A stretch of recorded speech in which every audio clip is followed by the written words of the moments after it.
T1 with a tweet that was pretty funny, actually. Happy Valentine's Day. What if we kissed at sewers? And the graphic says, looking for love in all the wrong places, with an image of sewers, of course, on split. Well.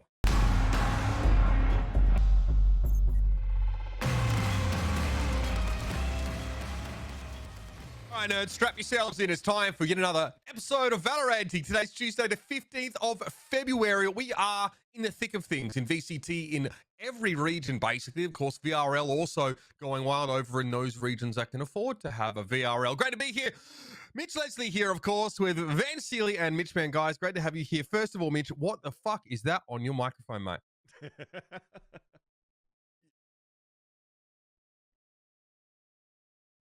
He's a little guy. Oh, I was mute on VMix. Yeah, he's a little guy, little fella. You like him? He's a he's a fucking egg, isn't he? Little leg guy. Testes, bro.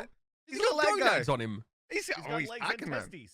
He is. He's packing. Yeah, it's some new Cold Ones merch that arrived. So I was been waiting for this for a long time. Irish Customs have kept it up, but yeah, he's gonna hang out here today.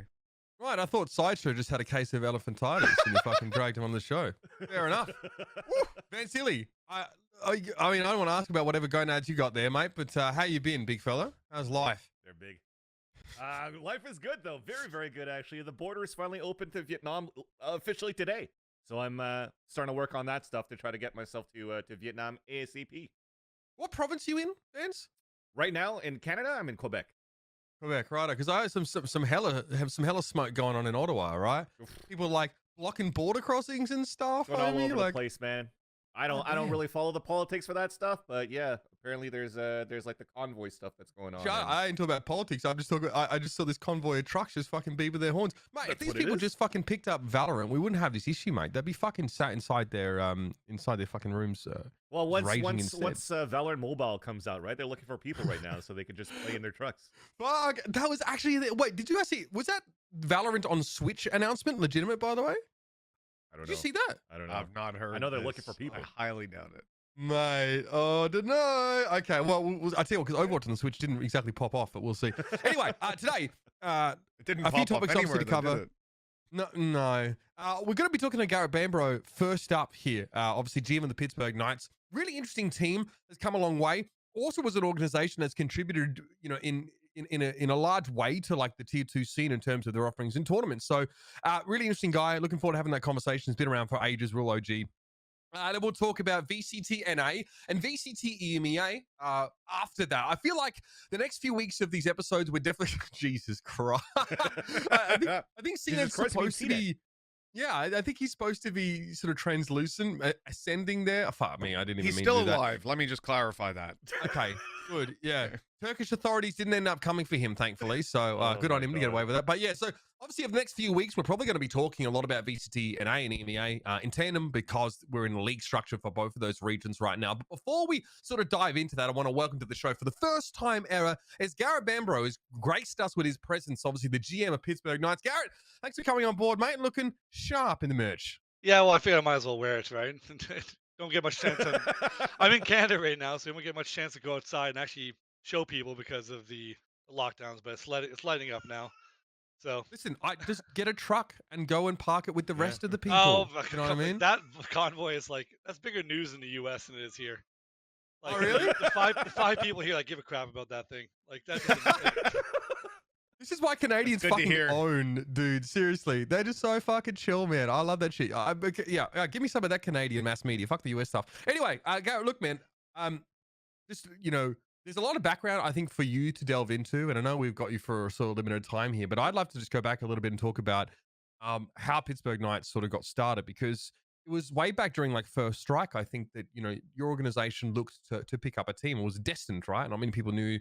Sort of that team. I think had like Dawn. I think DSR was on that roster. Ronaldo. Tell us a little bit about the sort of beginnings for the Knights and sort of what prompted your foray into Valorant and sort of how we went from there.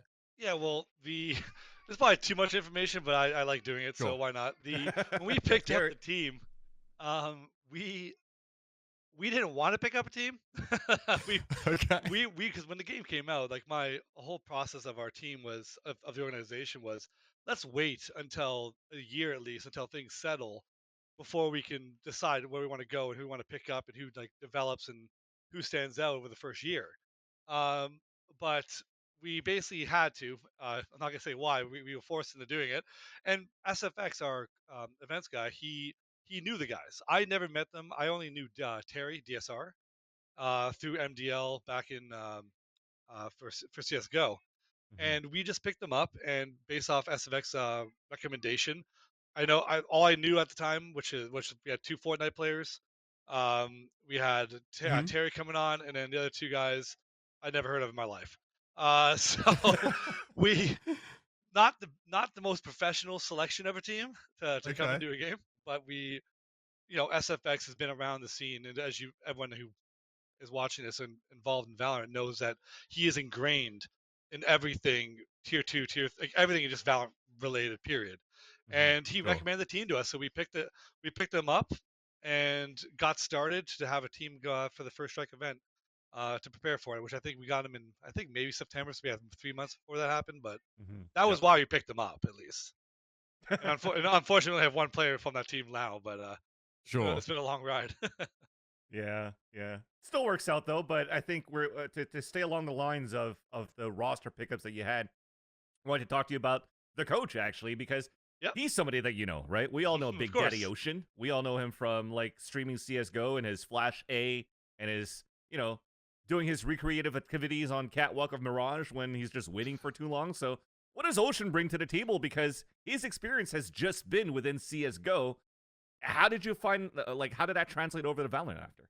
Well, we basically had no coach for a while, and we were trying to find someone that would, around the time that we decided, okay, like we made a pitch to the board, and we said we're going to go harder in Valorant. We need to invest more into it and get this program up and running and done properly.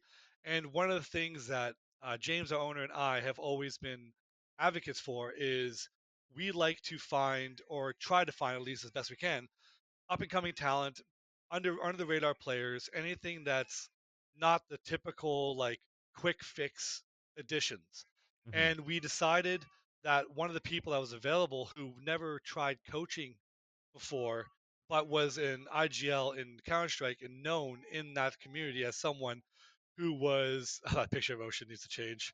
Oh my God. This thing got a spray tan on his face. We thank you for pointing that out to me. I'll get that fixed soon.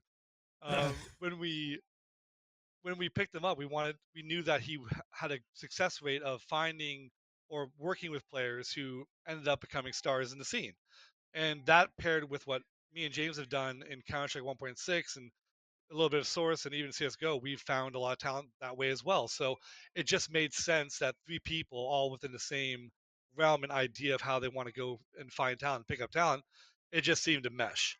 So we picked him up as it was during a time where our team was floundering and not doing very well, and we're like, okay, we're gonna gut this. Piece by piece, slowly over time. We didn't know who we're gonna get rid of or who we're gonna pick up. It's just we knew it had to change, and we felt that he was one of the best people to have for it. At the time, we interviewed a lot of coaches, and it's just I also know him. Let's just call it is. Alex knows this, but like we are very. Yeah, that was a good. When he made that, that was amazing. When we picked him up, I have like a subtle goal of like trying to pick up as many Canadians as I can in the Knights, and it's been working. Okay, I'm just saying, ever since we've been doing it, my coordinator's Canadian. We have a bunch of players that are Canadian. Ziff, obviously, like that's what I like to do. James doesn't know that, and all of a sudden he's like, "What's happening? I'm getting overrun by Canadians." Yeah, Jimmy James is. Oh yeah. Yeah, he comes back and talks to me after like a few months and realizes we have like 15 Canadians now. He's like, "What is happening?" But he just seemed like the right fit to get us to find the next players and upcoming guys. So he had to come over and spend a few months learning the game because he wasn't familiar with it. So we had to work together. Me, James, and Ocean had been talking, well, since he'd been picked up, which was like probably, I would say 10 months ago, if I'm just guessing.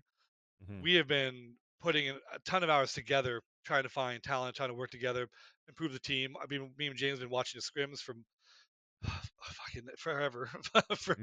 And we're tired. And we finally got the 5 that we feel comfortable with and we're confident in. And we're just happy to like, okay, Now we can actually like piece together the actual like, besides the player wise, put it all together and help them grow from there. So that's You've got the raw materials that you need, right? yeah. You didn't rush it either. Let's talk about them then, because obviously, to this team, I guess some of probably the most notable names, I think, for many of us are, names like Gangster, who was, really well known for his time on IMT. Barn, who was really impressive as a youngster, and obviously didn't, quite make it with that sort of I think, was it a TSM trial or a, I'm not sure. I remember seeing his name come up. Yeah, I think it was LG trial, if I'm not mistaken. LG, sorry, thank you. And Scuba as well, who was just insane individually, just absolutely insane player, really cracked. So tell us, what did you see in these three, and sort of, how they got brought on, and maybe what kind of role you needed to fill, and how they fitted it more specifically. Sure. Well, first thing, I'd like to thank all the other organizations who cut and released those players for us to pick up and identify what a mistake they've made. So I want to appreciate that from all the teams that did that. So Thanks thank you. for taking their market value, guys. Thank you. All of them are great guys. The piecing it together was a hell of a process, because one thing that we truly believe in, at least here, me especially, and all of us, me, James, and Ocean, that we believe that if you're gonna have a successful team in this game, we're predicting. Again, we don't know for a fact, but picks and bans in the future. There's more agents coming in. You need to have players that are versatile, and we don't want these one-trick agent players. We have no interest in them. We've seen a bunch of great Jet players try out for us and like really good on Jet, but if you put them on anything else, they're just dead in the water, and we don't want that on our team. So our players, we believe that they can be moved around to anything at any time, and it works for us. And it took a long time, because when we were picking the players up, as we were going, there's like, all right, we talked to agents, and we're like, all right, what role do you want? And we're like, we just want a good player. We just need someone, and we'll figure out the rest. Because when we had the first player was Ziff, who was still on the team, honestly, he can play anything and everything. He's amazing on Sentinels. He can duelist with the best of them. He's amazing at it. He can do smokes. He can do basically anything. And during all the trials, this poor guy, he's been being moved around, manipulated, just so we can find out what would be the best and where to place him.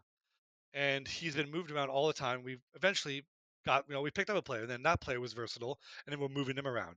Then we got a third player, moving him around, and then eventually got to the point where we needed a fifth player. It was still up in the air. We were still like, okay, Frosty can do it. He's the IGL. He can do the Sova if we need him to be a Sova, but we could just pick up a Sova. We didn't know what to do, and we're like, let's just again find the best player that we can find. And through trials and all that stuff, we realized that Sova's probably the best. It was the only pickup we've done in the last year where we were like, okay, we need a specific type of player, which was a Sova. So then we narrowed it down, looked at that, and we ended up getting Gangsta from Immortals, and he just slid right in, and it's been great. So that's how we got the players involved, and the roles have been, again, they can be different any day of the week. That's why when we play our matches, it's fun seeing, like, even me when I'm watching, like, we work with them, but when we go into matches and tournaments, sometimes I'm like, all right, what comp are they going to play? I have no idea, because it could be Ziff could be on Sage, he could be on anything, he could be on whatever he wants to be, and they get moved around. Where even Scuba, if he wants to, we can play Sentinel. Like it's good to have that versatility. Unfortunately, the only problem with that comes, which is what our main problem with our team is it comes down to consistency, and that will come in time. Meaning, so it's like, some days will be just like crazy, and then some days they're just have an off day because it might not be their ideal choice of agents or like where they're most comfortable. But eventually, we'll get there. It just takes time. They're all young kids, and it's gonna be a process. So we're not rushing it. Yeah. I think that's one of the key things, right? When you're playing a lot of games, having players who have a lot of versatility, a lot of depth to them, you can always surprise your opponents as well. Always pull out different things, different ideas of the game. And I find as well, like closed-minded players, when you're theory crafting, right? It's going to be a lot better to have those guys who play every agent. Hey, it can help out with the flashes or whatever with the ideas for the game, but you guys do get to play a lot over in North America. There's a lot of games. There always have been, right? Now, obviously, we've got this year, EMEA has tier 2 support. We have VRL. We have even below that as well. So there's, nothing to complain about anymore. But I remember resentfully looking across the ocean at you guys, the Knights 1K tournaments going on every now and then. It's like, consistently putting out community tournaments from organizations has been a weird thing for me over in EU to see, because we have it every now and then, like the Fnatic community tournaments and stuff, but they're always on a much smaller scale and they're never consistent. And I'm wondering, what is it that made NA so different in how that tier 2 level is handled, I guess, propped up by organizations? What makes them want to do it so much more actively? A big part of it is just well, with us, like we also run the events, our events every month and so on, and we have a big community of players and tier 2 teams that we can use, and so we can run events for and everything like that. And there's such a if you look at VLR, for example, you look at the top rankings, there's like 30 teams, and do you want to stop that? I got it, thank you.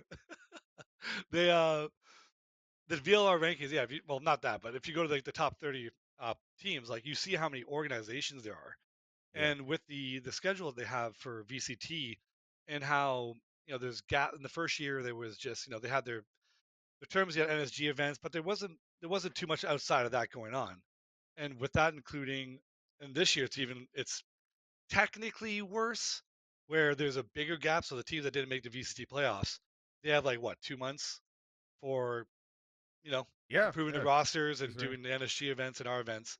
And we just felt that the tier 2, tier 3 scene across multiple games, it's not just Valorant, gets no love.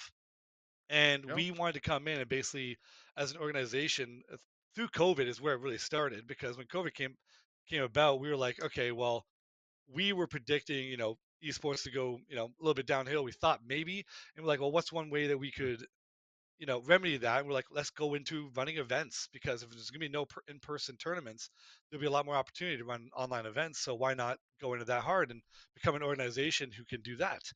So we went into it, and we've been running our events now. The first year, this year we're actually doing an announcement today. I'm not gonna say exactly what, but we are investing a lot into more events across multiple games.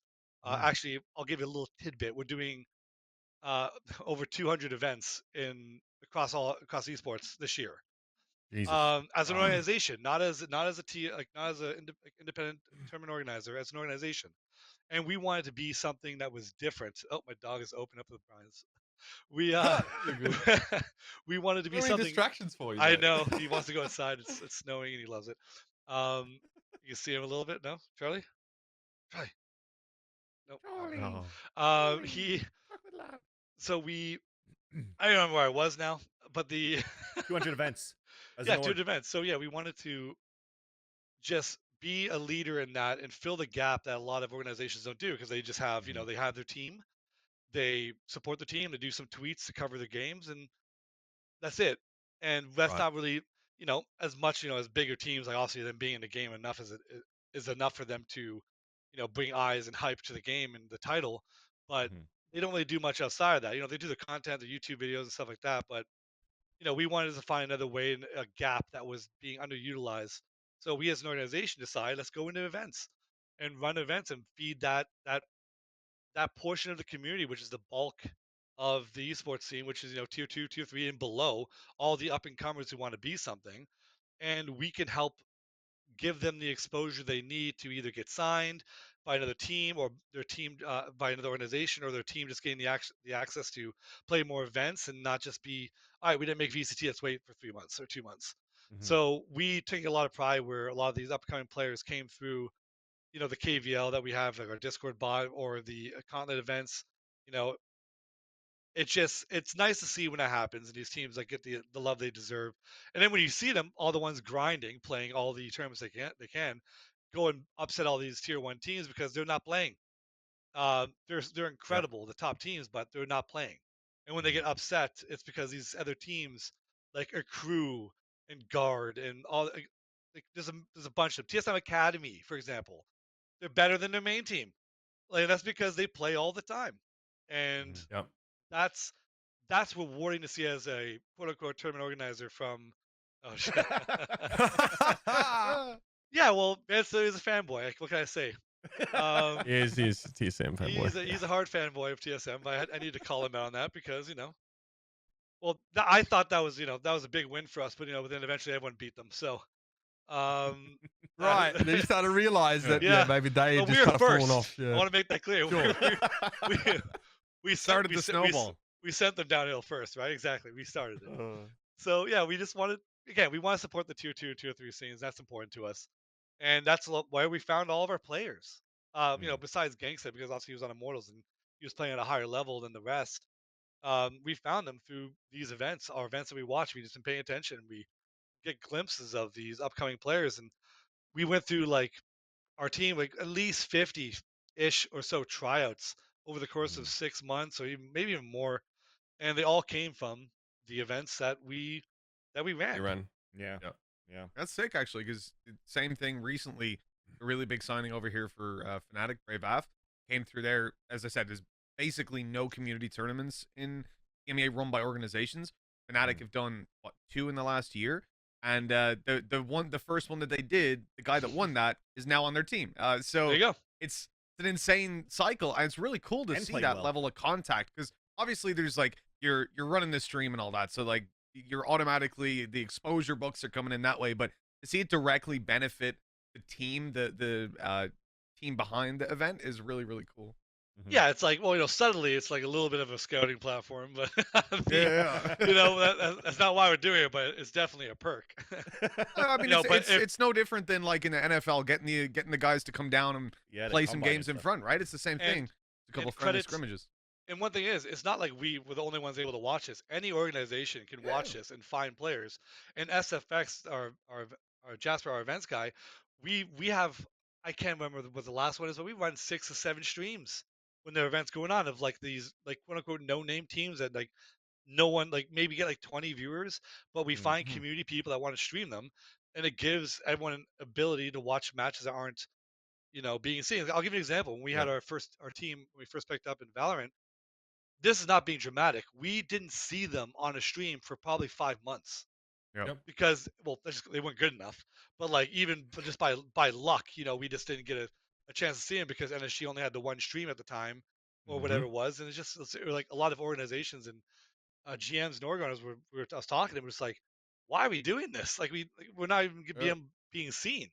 So again, SFX running the events, we get to do all Because they didn't want to, Garett. They didn't want to fucking pay casters, mate, to broadcast this shit, homie. Like they just didn't want to do it. Well, they barely afforded to pay like the fucking casters that did the one stream enough. Yeah, I'm glad they moved to this like sort of this observer stream, right? At least they can pay the observers to get it out there, and people can put it on their own streams and shit. Yeah, that seems good. A lot of the people that do the community streams for us, they're volunteers. They just want to do it to practice. Like we had one of my friends from PUBG. I'm losing his name right now. He's gonna kill me. My fake friend from PUBG. When I say friend, I mean best like, buddies. No, not a best buddy, but he's.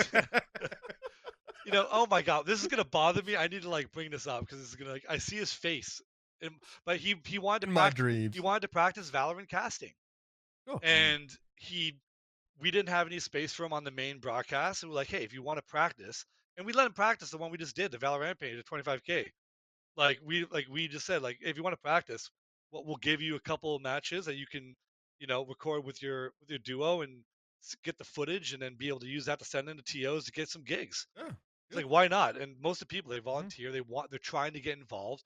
Like, Evil Cat, she was in, I think, our first event or maybe our second event, and like she went through that, did some MSG events as well, but like look where she is now, and now you see all the time. And it's like, it's just nice to see the people grow, and it's giving them the opportunity. And doing one stream for your events doesn't really contribute, it just monopolizes the same couple people all the time. Yeah, I guess it's harder as well, because to me it's like the HLTV for CS, right, where you have open IP games. That was like, for me, coming up as a caster, if you wanted to practice, you jumped on there. At CS, there's always 100 games going on, and there's always accessibility there. Whereas in Valorant, we don't have that. We don't have Go TVs. We don't have the ability for I know. One day to jump on the server, but someday. Volcano, when he's building the game, I don't know if that's something he left out for some reason. He needs to figure that out. Like, that's like the best scouting tool ever. I think he's only doing maps, Garrett. Well, he needs to use his Hey, voice. Okay, You he's say a big that deal. until the boys He's turn ki- around to you and go, let's- "We're being anti-stratted on every map. They've got our VODs." He's kind of a big deal. He could figure it out. Okay, like come on, like volcano, use it. Come on. Like, True. you have enough connections. We need to get some demos involved. Like nothing worse than like our poor analyst and our coach like having to watch Twitch VODs for like information and be like, all right, let's watch this mini map for hours on end and see if we can spot stuff. It's just stupid. I mean, that's when you have mini maps. If not, it's you're Yeah. on your run it back or whatever. Alright, alright, Your so heat Or it's not maps. streamed. Yeah, Then you're true. screwed. True. And Garrett, to go on with first off, congratulations as well with the Knights with all the 200 events they're planning to do. One of the comments going into chat being like, "Hey, when is the CS 1.6 coming back? Are we gonna have like a Godfrag revival tour as a joke, right?" But that'll be another discussion. I would love that. I don't know what's happened with that game in the sense that like I don't know if you've done it recently, Alex, but like when you join, like I downloaded, installed it again, and Yeah. went into server and shot around. I don't know if the physics of the game have changed, It hasn't. but We it just doesn't got worse. feel the same as I remember. I don't know. Yeah, we got worse. We got worse. I know. I'm not. It's not about me getting worse, bro. I'm talking about like the spray patterns and the movement. No, man, it like, hasn't I don't- changed. My AK hasn't is changed. nasty. My Well, then, Beagle's but then that nasty just makes me still feel better with because I go into the game now. I'm like, damn, I was really good at this. You know what I mean? it. I would But, love for there to be a 1.6 event for fun. Like we did the Boomer Bowl last year. That was a lot Yeah. of fun. A bunch of old school Yeah. players came out and played, and Yeah. that was a lot of fun. You know, we had people Boomer like I Bowl think would be nice, Hayes come in actually. and play, which like he's not Yeah. a Boomer yet, so like get out of here. So I think he won it actually. I can't remember. Oh, He's not even retired yet. Come on, like you have to be retired at least.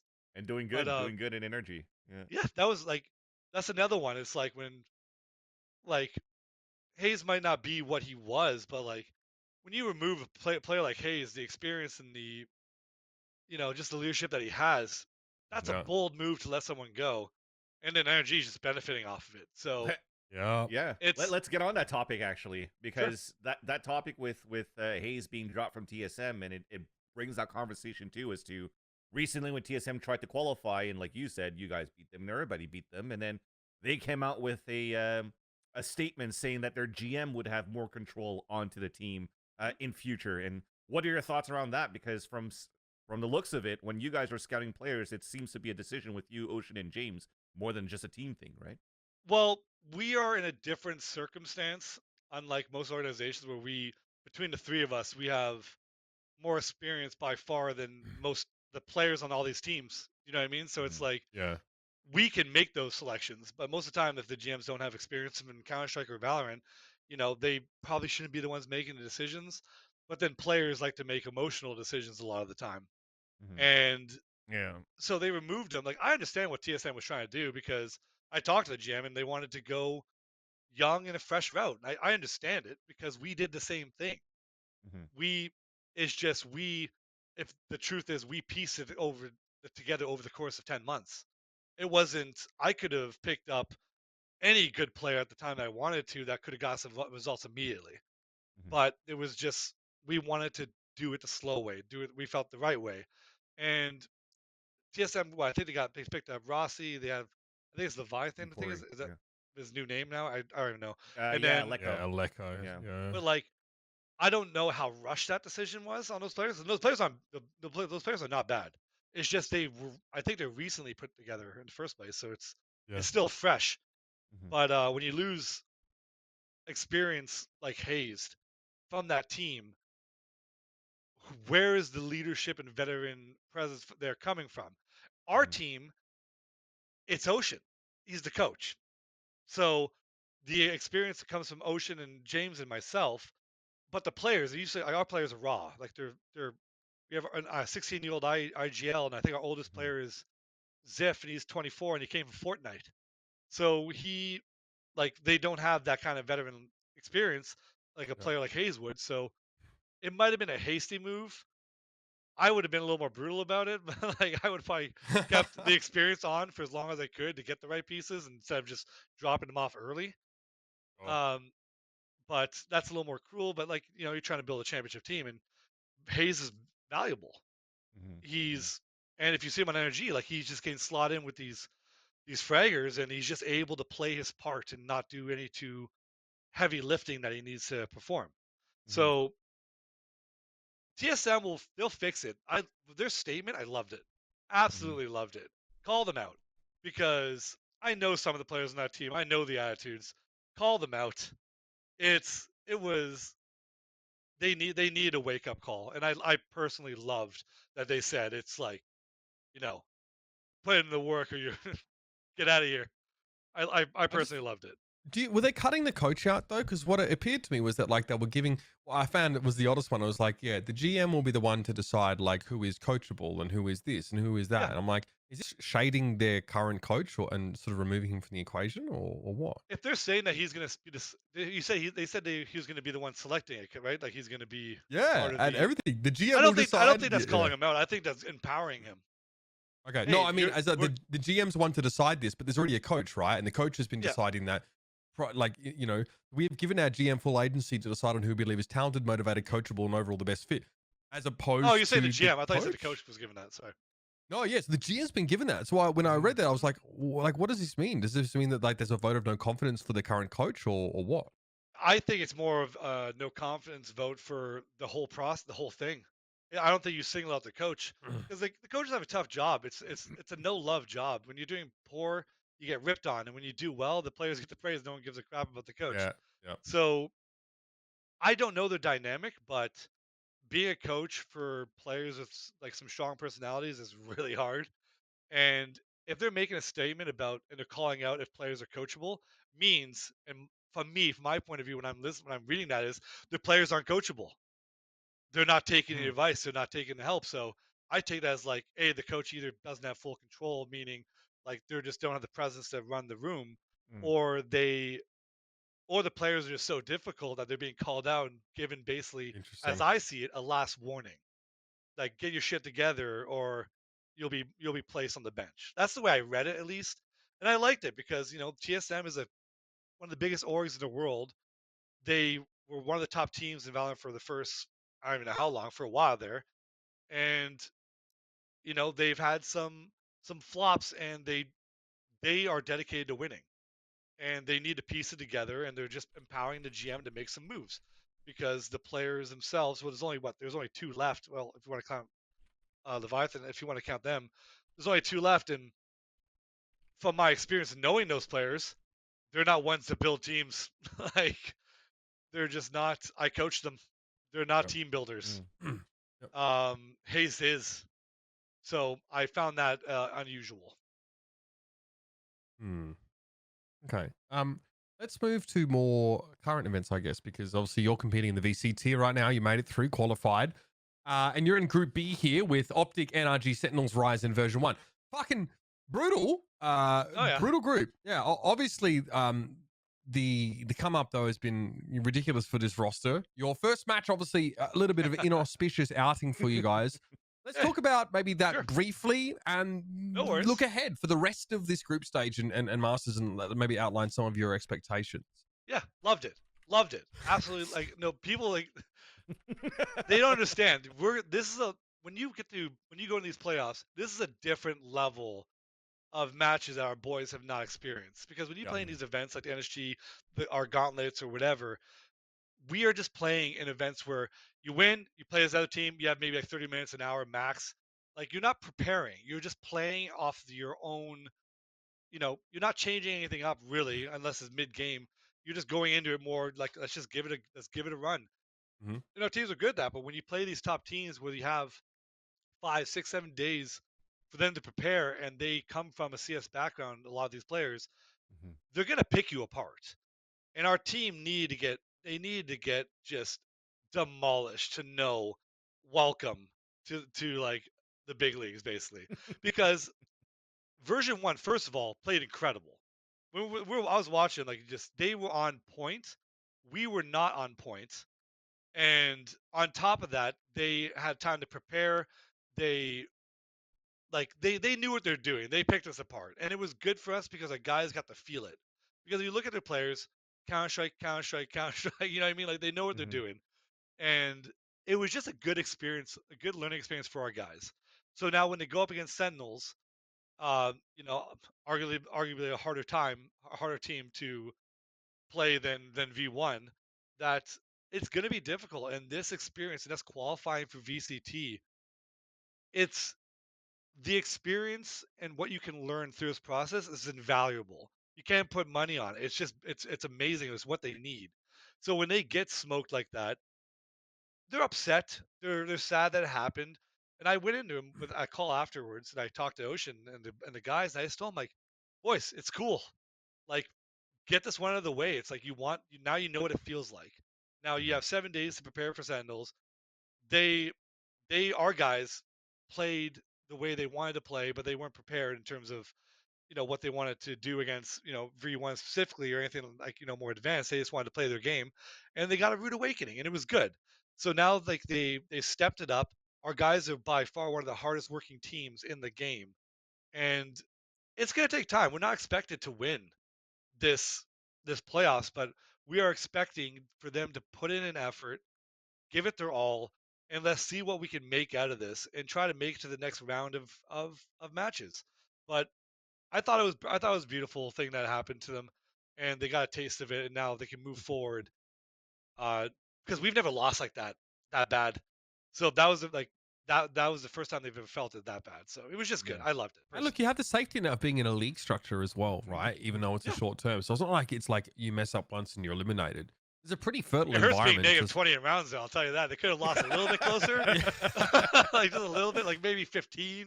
Yeah, look, it doesn't look good on paper right now, but Luminosity is also -14 in the other group, so don't worry about it. You can make that up. Yeah. We got a hell of a group. Like our group, I think in the rankings, like there's only there's 6 teams in the group. All of our 6 teams are in the top 8 of the VLR ranking. Yeah. So yeah, we got a little shafted there, but we're not. I'm not.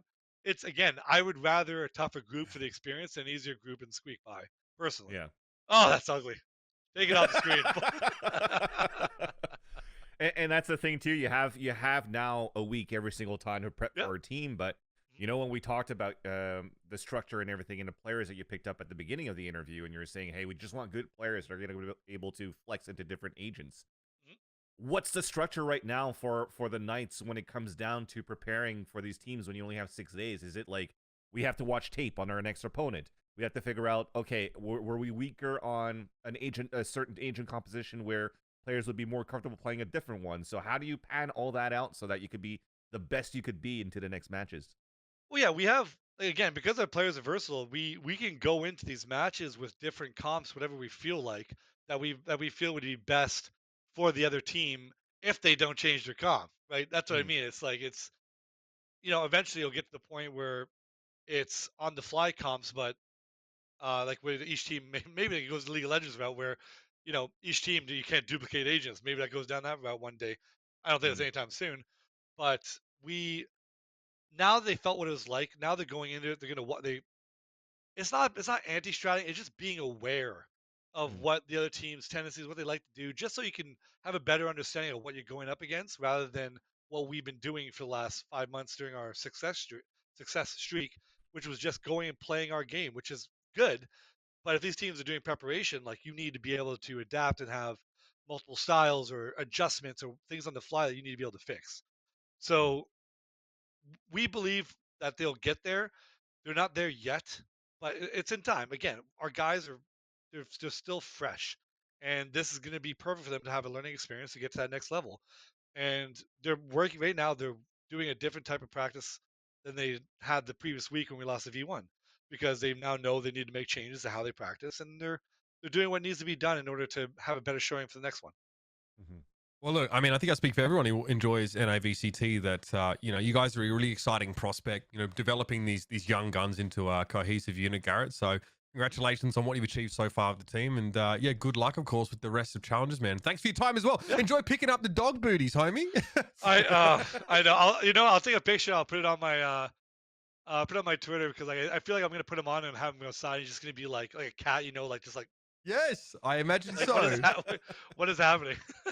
I imagine so. All right, man. Well, safe travels and thanks for joining us, man. Thanks, guys. Until next time. Me. All right, peace. Thanks, Garrett. If you've been enjoying Valoranting, feel free to like, comment, subscribe, and hit the notification bell so you get every episode hot off the presses. Again, that was Garett Bambrough, of course, from Knights, of course, talking about just the road the team has had up until this point and how they've turned from, like he put it, a team that never got on stream ever for 5 months into, one of the top 12 teams in all of North America with a shot, obviously making it to Masters through VCT. So great to talk with him and, getting a bit more of insight into sort of the process of starting is a top-down process, right? You sort of have the coach that is that sort of old head on the team as opposed to maybe relying on like a veteran player to assist with that. Very interesting look. Of course, yesterday was Valentine's Day, gents. Did you guys get Vansilli? I mean, unfortunately your wife is across the world from you right now. Yeah, we still did something though. Yeah, good. Yeah, FaceTime action. I had dinner at midnight, which was like noon for her time on Valentine's Day, and mine was on the 13th, so we had a little couple dinner. Mitch, how did you and the bowl of pasta spend Valentine's Day? Actually, I'll tell you what. We had a wonderful time. I was in bed most of the day because the Super Bowl was the day before, and I have not been allowed to leave. You're a football fan, Mitch. I am a football. Well. I maybe wouldn't use the word fan. Amongst football fans, I'm not a fan. Amongst your regular Irishmen, I'm a football fanatic. Because no one watches soccer or American football here. We watch our own Irish version of football. Gaelic football. Gaelic, exactly. Yeah. So I was just recovering from remembering what it's like to actually go out with my friends to a pub. Yeah, that was fun. Good times. Yeah, I mean, I didn't do anything. Me and Ashley, there you go. What is that? Lasagna. Pasta derivative. Close enough, right? Yeah. Me and Ashley looked at each other yesterday like, fuck. I didn't get anything, babe. She's like, I didn't get you anything either. I'm like, all right, cool. We'll order some ice cream later on tonight. We'll watch some anime, and we fucking did the dream. Obviously, awesome. There were plenty of teams that got involved with the Valentine's Day memes. They always do over on Twitter. T1 with a tweet that was pretty funny, actually. Happy Valentine's Day. What if we kissed at sewers? And the graphic says, looking for love in all the wrong places, with an image of sewers, of course, on split. Well, a little bit of self-awareness goes a long way. Good on you guys. I guess it's, this org loves to throw their staff under the bus, in fairness, so I'm sure they're more than happy with that. 1 of 10s here. I have 7 letters for you. Love you. Wait, what else would it be?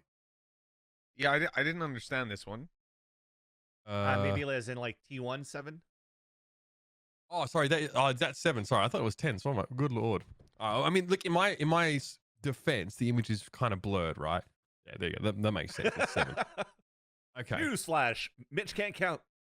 I could count that there was 7 letters in "love you." That was not the issue.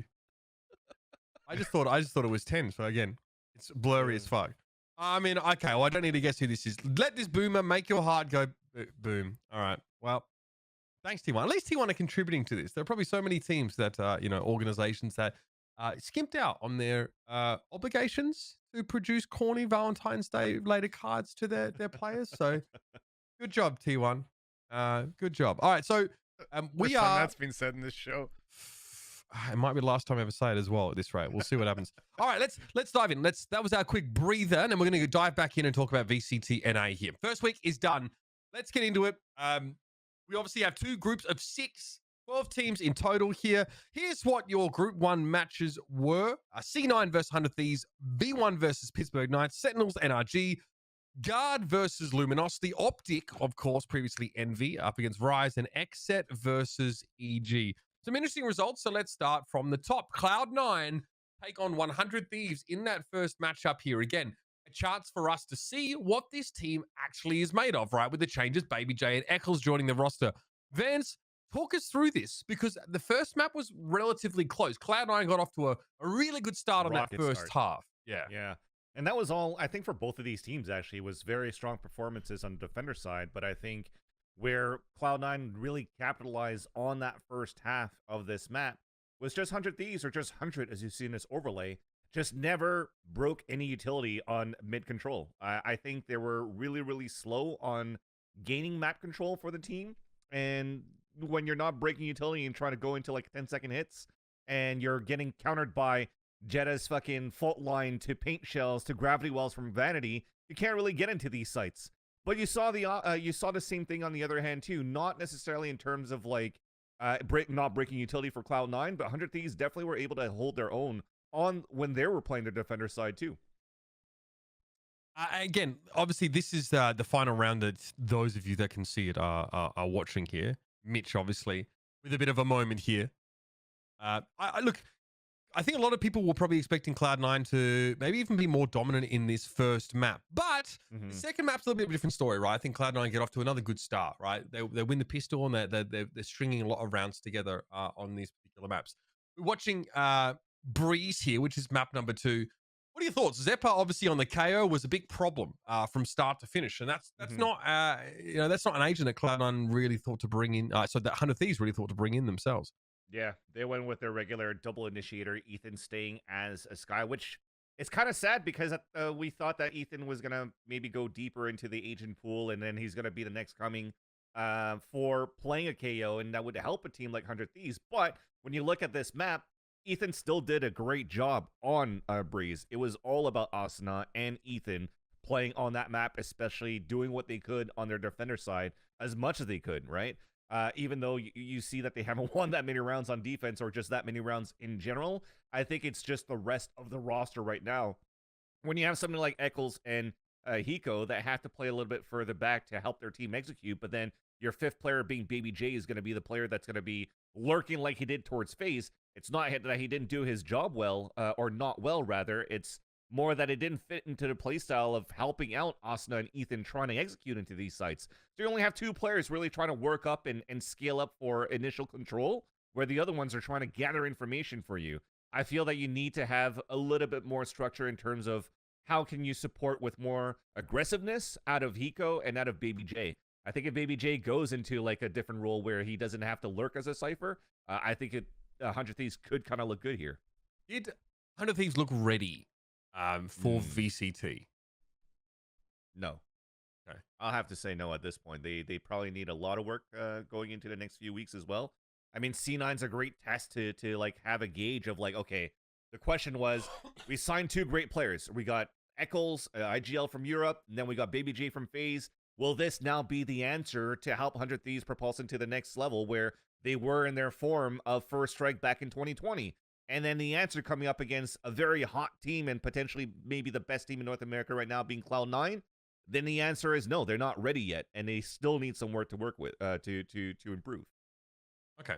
We'll keep an eye on that, obviously, because we're in a league structure now, and 100 Thieves have plenty of chances. But again, they're in a group with like EG is looking much better now. XSET, Cloud9, the guard, who looks fantastic. So again, it doesn't get any easier from here on out for them.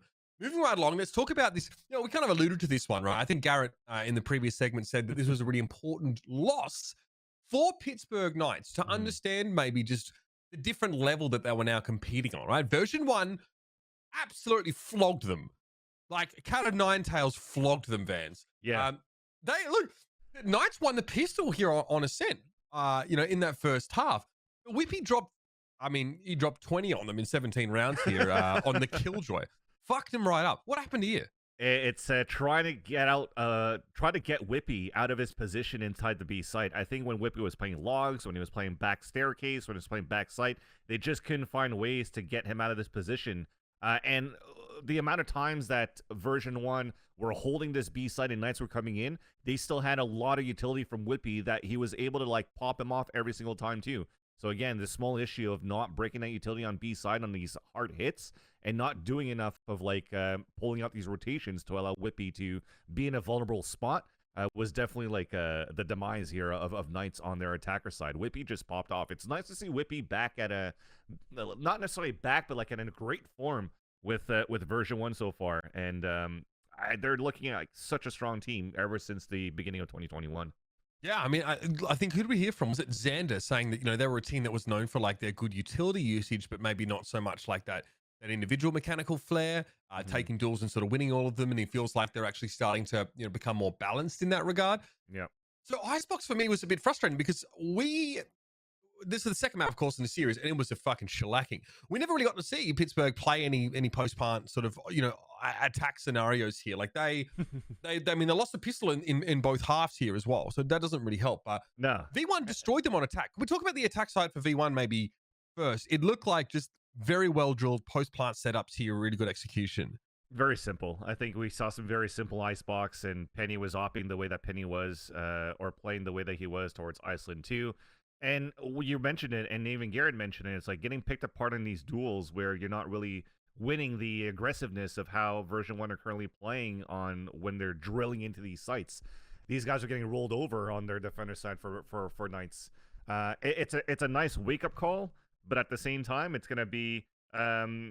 I mean, there's pressing matters, right? I mean, version 1 technically right now is not in that conversation of being one of the top North American teams. They could be, definitely, with their results, but if you're just looking at the general basis of the fan base, it's like, okay, well, people are still going to talk about Cloud9. People are still having high hopes for Sentinels and Energy, and V1 is like maybe in that fourth conversation, that fifth conversation. OpTic is even probably in the conversation before them. So if Knights are having a hard time versus version 1 right now, and they have to start playing these other teams in their group that are very highly ranked, then they got a lot of work to do as well. There's a high expectation for this team too. I mean, news on the version 1 front though. The V1X, sorry, version X, excuse me, have actually announced their new coaching pickup. Friend of the show, Anders actually getting that offer, so that's huge. And it's especially huge because I know that Anders will make sure that he gets a good deal. But this guy used to go to bat for unsigned teams, and he had a very comprehensive idea of what the player should be offered, right, and himself as well. So this seems like an awesome pickup. Great opportunity for Anders now, because he and Dream are going to be fucking throwing heads at each other in game changes, which is even better. We always have them on the show together, and they always talk a bit of shit. But now, they'll be sort of going at each other, which is great. We have to get him back on the show soon. He tweets, obviously, Anders. Obviously, he's looking forward to in the ground running there for version X. So congrats to him, and obviously, always great to see a friend get the bag, so to speak. We like that. Finally, so we finally get to see, North America, presumably's best team play. It's been a long time since we got to see Sentinels, and they get matched up against NRG. This recently very promising looking team with that addition of Hayes now. We talked about that earlier with Garrett as well, like that old veteran head that can actually grow a team. A great start in this series for NRG. They actually end up winning Fracture here. Tex looking really nice on the chamber. Yeah, I think it's both the play style of these teams, because if you're looking at the lineups of these two rosters, people might say, hey, it's kind of capped. These guys are not playing any Raised. They're playing still some Jet. Why playing Jet on this map? But it really suits to the play style that these guys are playing on defense, because both Tens and Dapper for one team with Sentinels, and then both Tex and Som for the other team for Energy, we're actually playing a lot of like single locking down angles with aggression rather, right? So you're slowly creeping up. You're trying to get an early pick. If you get the pick or not, you get to teleport back into the site. And if you actually get a couple of picks, but then you get overrun, you still have great anchor players in EU. Like EU on that scoreboard doesn't show that he was fragging very highly, but he was like a huge anchor point for Energy on that B site. Whilst as when you watch Sentinels, when they're playing their defense, they're trying to fight a lot more towards this A halls where Shazam would flash out, come out of these doors, they double swing out, but the play style of both of these teams didn't have that explosiveness, as other teams, for example, when you watch a Crew or any other team that's trying to do a double pincher from like A main and tree and just be very aggressive with the raise. It was more meticulous, very, very cautious. You saw some very slow rounds from both of these teams on the attacker side, because they were trying to feel out where that Opera was going to be, where that Headhunter was going to be. And it was a really nice chess game back and forth in that sense that Energy took the upper hand of. Yeah, look, that was a fun map. I think Haven was also great as well, because I've always enjoyed Som as a player, but I just knew him as a smoker for the most part, right? But we actually watched Som on Haven go toe to toe with Tens on the Jet. It's a battle of these two Jets that are getting involved in a lot of the play. I think Shazam also gets 190 ADR on the Sova here. Great second half for Sentinels, especially on the attacking side. Yeah, just a fucking sick match. Another real close one, Vans. Yeah, and that's it. And then I looked at this game. I was like, I hope that we're going to see Sick on a KO. I hope we're going to see some double duelists with KO. And then, oh, shit, it's Sentinels with the same lineup once again. And it's like, and I think we mentioned it on the desk, too. We said it was the tried and the tested of the Sentinels with this roster on this map. But is it the true one, right? And they definitely got tested on this one, too. And where it basically shined a lot for Sentinels was their training abilities of how they were able to play like just those fast rotations and quick adaptations is on top of that too, because Energy at some point was taking a lead. It comes back to how do you micro adapt from round to round, and I think that's where that IGL from Shazam and the teamwork that you have from the whole team was able to like pull through with the squeaky win in the end.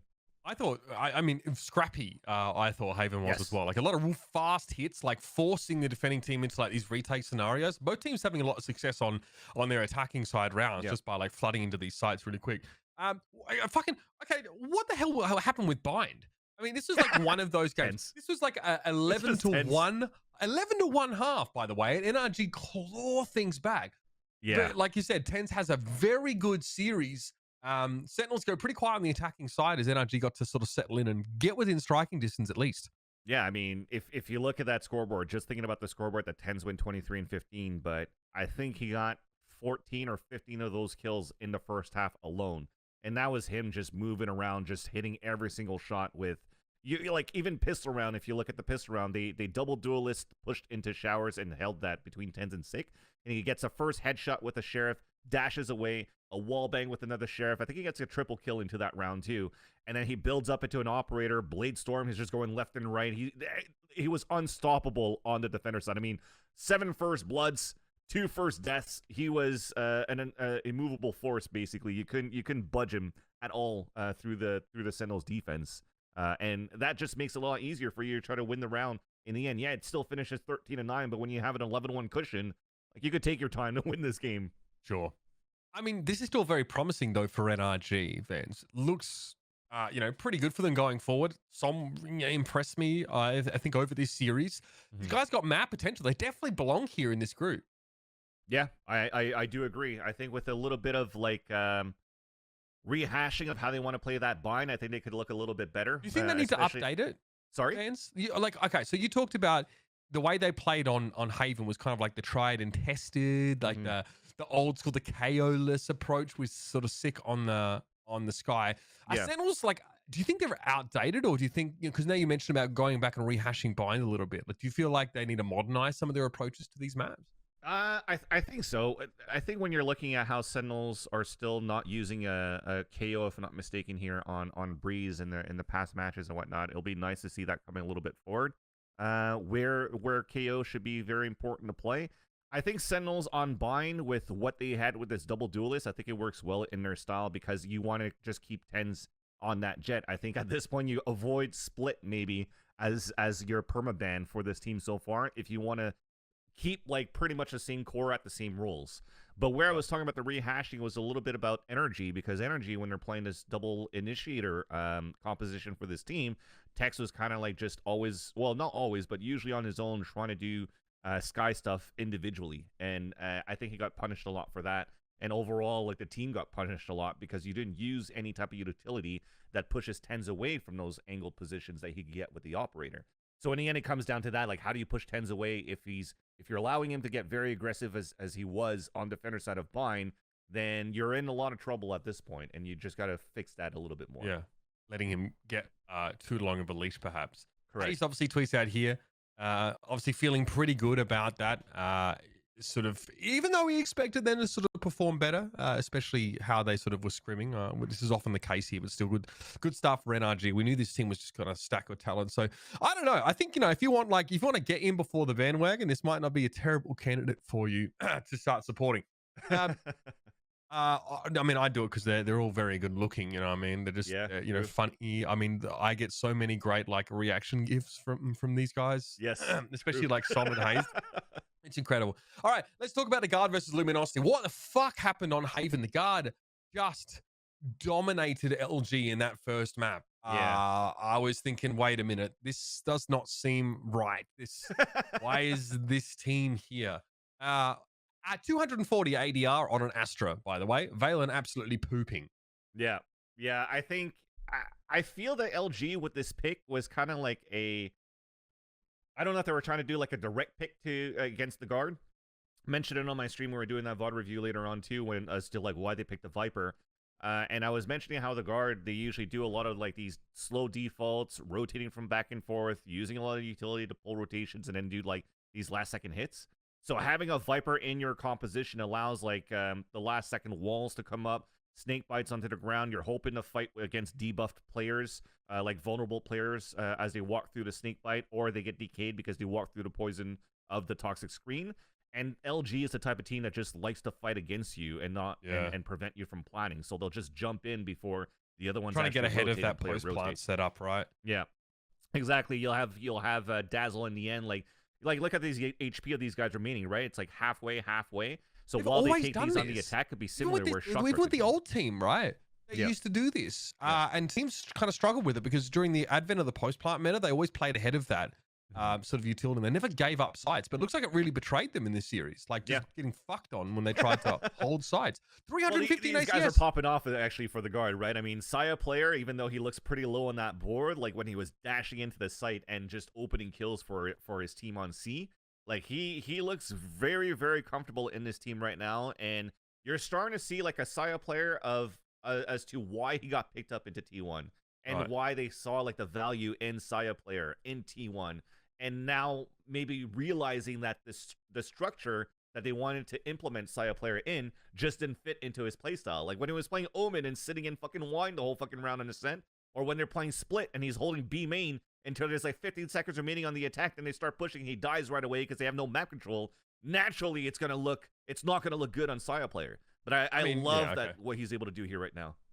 I mean, crucially, Moose is 0 and 6 first kill, first death. Tig was 0 and 5. These poor guys are just getting flattened as they try and hold these sites. I don't know what this stat means on VLR, but if you're looking at the kill, assist, trade, survivability percentage, and 3 of those players in Valen, Trent, and Saya are 100%, even if I don't know how to do the math, if it's 100%, it sounds fucking good to me. I think that stat is supposed to be an indicator of like how effective you're being. Like if you're doing any of those things, I think it counts, right? Yeah. And so in every round, people like Valorant are either getting a kill and assist, they're surviving, or they're trading themselves out. I don't know how valuable that really is, but I think it's for me, coming from CS, it's a stat that we always had on scoreboards. I don't think it ever got referenced once on a broadcast. But I'm referencing now 100% for 3 players. The only time that it would be like insanely that you would highlight it massively would be if someone got like 30%. Then it's like, well, you're doing literally nothing. Like you're not like Marta, like Marta at 36% on that map. Then that's not great. That's not you're not getting a kill, an assist. You're not saving a weapon. You're not being traded. You are literally dying, and then nothing happens. You're just out of the round. Simulator too, right? Because their setup again on Haven was really like the goal of that setup, at least in my opinion, with having a Killjoy and a Viper, is run down the clock, deny as much as you can. They get spotted by an alarm bot, wall comes up. They get spotted by a turret, poison orb comes up, snake bite on the ground. They're just running that clock down, so you're not fighting anybody until the last 10 seconds. Yeah, and of course, it's like anything. There's context with it. Like 36% sounds bad, but you could look at it. If you're the last guy alive, defensive side rotating in, you can't assist, you can't be traded because no one's alive to do those things. So now, unless you get a kill, you're out the fucking round or saving a weapon. You're not having impact, and it's not your fault. So not always the player's fault, but it was more or less not a great stat. Okay. So let's talk about Fracture then, because something I found really interesting about this is that I think as a team, like the Luminosity are like -10 first kill. Look at the first kill first death here. The only reason I find that so interesting is that this was a fucking close map. It was really close. LG are -10 in that stat, and the Guard are +10 in that stat. First kill, first death. And yet, such a close game. I mean, what happened here, Vance? Because obviously a tough start for the Guard on defense. LG are actually finding some sort of entry, but they're being very scrappy. They're trading sometimes not so efficiently and still able to win so many of these rounds. Yeah. For me, this match that went back and forth became a blur in the end. It was all about Trent that was just able to clutch it the way that he did in the overtime rounds. There was like this one round where LG should have won, where they lost on time because they had I think it was like the last round of regulation or just the one before. I think the reason why these rounds were so close too is because of these comps. We saw like a whole different type of play style into these two teams versus, for example, as Sentinels or Energy, because Sentinels and Energy were kind of like prodding and feeling each other and trying to figure out where they could find some weaknesses. While as for the guard and Luminosity together, it's more, okay, well, we could fault line into site, we could flash into site, we could satchel charge now and take B-side heaven, and that's what Saya player was doing a lot for the guard too on their attacker side. So there is a lot more executional style in terms of getting map control and getting site control for these two teams, which is why you see like these battles being very scrappy back and forth. The rotation's already super fast because flashes are on delays. Mollies are trying to prevent people from playing pulse plan, so more people are coming in. So I guess I remember what happened now in this game, but it's also it came down to that, just like how their tradability was good towards that later round on the executions. But Trent fucking clutched a huge one. It was like a 1v3.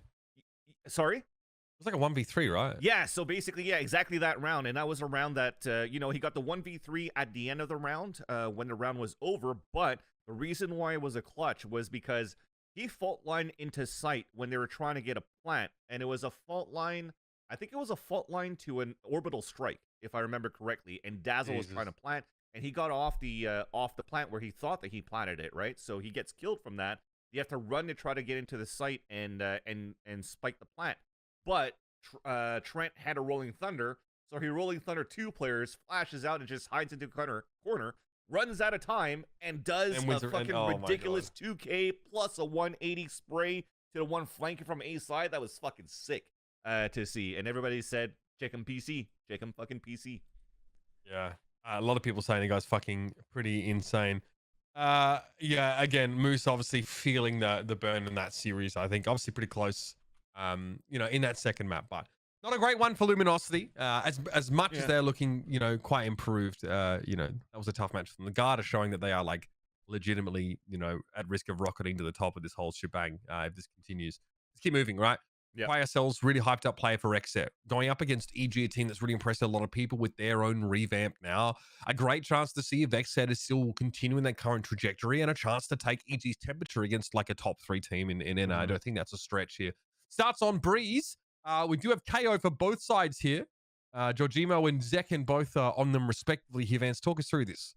Yeah, this was a little closer than I would expect it to be, actually. I thought XSET was going to be you know, running around and taking this first map quite easily with Zekin and Cryocells at the charge. I mean, they still get it, but I've always been very high about Reformed, actually, when I was watching him play like the NSG Opens or the Open Qualifiers or something. I think this roster as a whole for Evil Geniuses is going into the same similar route as like the Pittsburgh Knights, where you look at this roster outside of maybe your boy Dre, that everybody loves as a player. You're trying to figure out, okay, is this gonna be a team that could actually make an impact right now? Where did they come from? How the fuck did they qualify?